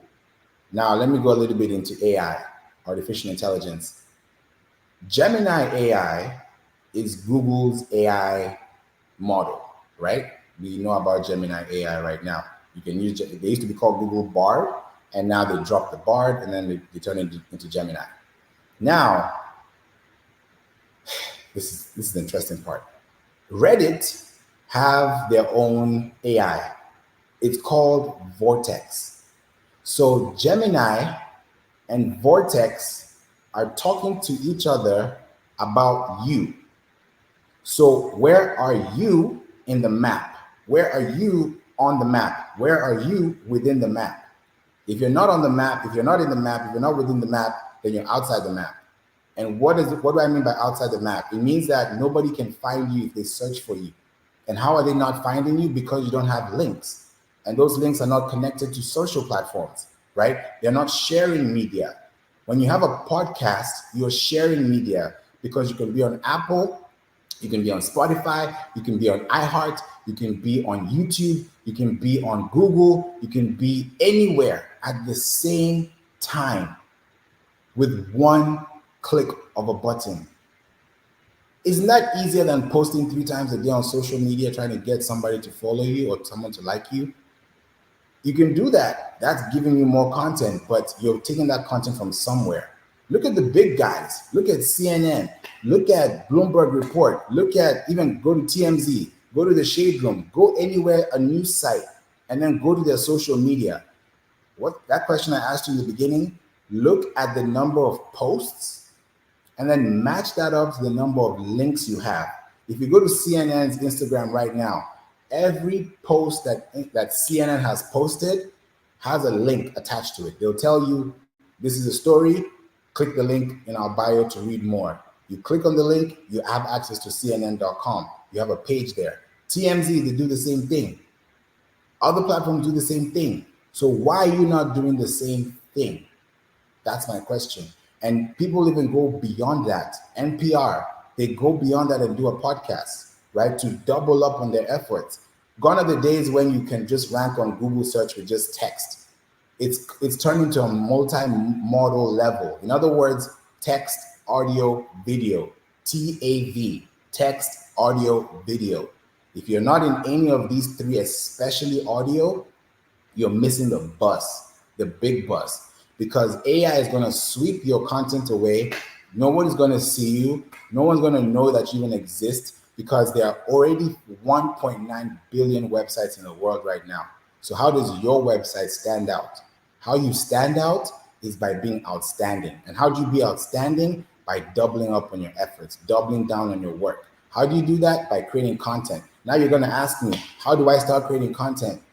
From here, there's a platform called riverside.fm. You can go in there, record episodes. You don't have to record 30-minute episodes. You don't have to do an hour like I'm doing right now. You can start off with 1 minute, 2 minutes, with 3 minutes.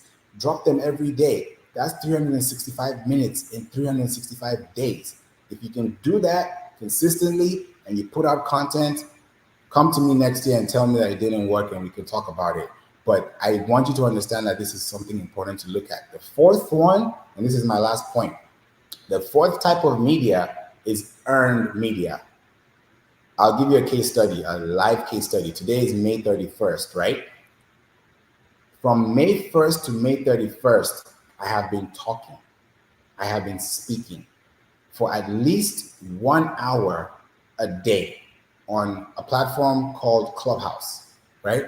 And I've been speaking from Monday through Friday from 9 a.m. to 10 a.m. Central this whole month. That's about 20 hours of content that I can't go back 20 days from now. I can't go back 20 hours, but I have 20 hours of content that I can now repurpose into my academy. Because I have a podcast growth academy. I just kicked off this month. We have people coming in. We're about to be really going out to the people to let people know how they're running. And we've even created incentives. The first 5 people that literally go up to 25 episodes in the academy, they get a hotel voucher so they can go to for a weekend with their family and their friends for a weekend, and they get a hotel voucher. They don't have to pay for that trip as far as the accommodation is concerned, because I'm giving them an incentive to say, hey, thank you so much for putting work in yourself and investing in yourself to get a better tomorrow for your family. So if you think about earned media, think about earned media by focusing on owned media. Because when you own your media, when you speak your truth, when you go on LinkedIn, when you come to platforms like this, when you go outside, people are going to remember the thing that you said in a way that's going to resonate with them. They might not remember everything you said, but what you say and how you say it and how you make them feel in the time that you say it is what's going to keep them coming back. Because that creativity that you're creating for them is just a little bit of an iceberg of a tip of the iceberg of what you could do for them. So if you want to grow your account, If you want to grow online, all these platforms, Wikipedia, Google, Instagram, Wedding Wire, Yelp, all these big businesses, Amazon, Target, all of them have the same thing, a website. All of them have the same thing, links. All of them have the same thing, trusted signals from shared media like social media. They all have websites. Some of them have podcasts, some of them don't. The ones that have podcasts are doubling up on their efforts, because guess what? When you have a podcast, when you have a blog, someone can sponsor your show and you can actually have 2 slots instead of 1 slot. So you have to think outside the box as a business and ask yourself, can my grandchild listen to my voice in 2050 on a podcast that they can have access to because I put it on digital audio once upon a time? Or am I going to let my grandson or granddaughter scroll through my Instagram to look for me 50 weeks ago to find that one piece of content? Where do you want to be? Do you want to be in the 1% or do you want to be in the 99%? If you want to be in the 1%, podcasting is going to be the greatest place for you, because we're moving to Web 3. I don't know if you've heard of Web 3 before. There's Web 1, there's Web 2, there's Web 3. Web 1 is the back in the day, AOL, MSN, Yahoo. It was just read only, right? Web 2, that's where social media is coming in. We're in this social media phase. We're in 2024. Facebook turned 20 this year. So Facebook is not 21 yet. Facebook can't go out yet. If you really think about Facebook as a person, Facebook is a village, it's a nation, it's a place where you can find people, right? Over 1 billion people, right? So if you're thinking about owning your media, where do people spend time? On websites, on apps. So why don't you build yours so that people can spend time with you? So this is something that I really hope you understand, and I hope you're able to take some knowledge. Thank you so much for having me. Thank you so much, Favor Abisi. That was such valuable information. Please remind us how and where we can connect with you online, especially subscribe to your podcast. Please. Yes, thank you so much. I appreciate that, Artha. So if you want to connect with me, you can find me at wedon'tplaypodcast.com. Just type in wedon'tplaypodcast.com. You'll get a pop-up, leave your contact information there. You'll get the emails directly. If you want to do work with me, if you need help with your website, anything to do with SEO, you even get an audit, or just say, hey, what's going on in the market?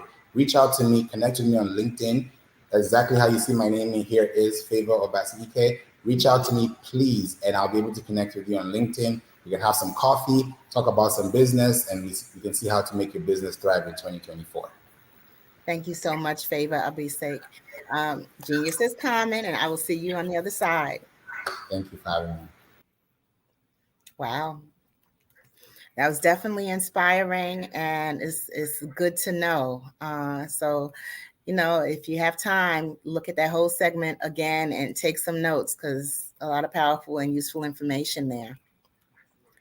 Now, the Black Business Expo's mission is to raise funds for high school seniors going to college or K through 12 entrepreneurs. This expo is a fundraiser for students. You may go to www.blackbusinessexpousa.com to donate to the scholarship fund, or use the Cash App QR code that's in the corner of the screen there, or you can go directly into your Cash App on your phone and enter $BBXUSA. Now, our goal is to give laptops and up to $5,000 to 10 students. Students can register online at www.blackbusinessexpousa.com. Now, every dollar counts, so please make a donation. We want to remind you to connect with us, to subscribe, to make a donation, because we're here for you. We're here to help businesses, and you help us by keeping us going with your donations. And we want to also thank our Black Business Expo USA sponsors for May of 2024.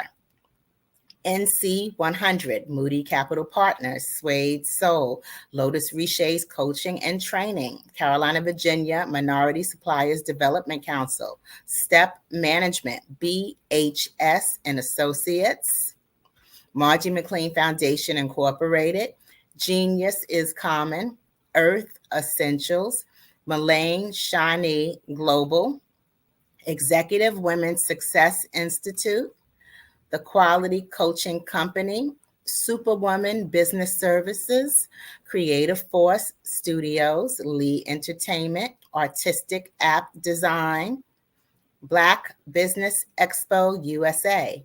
Genius is common, and I will see you on the other side.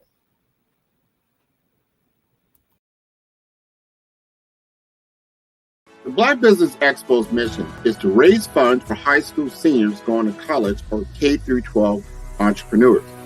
This expo is a fundraiser for students.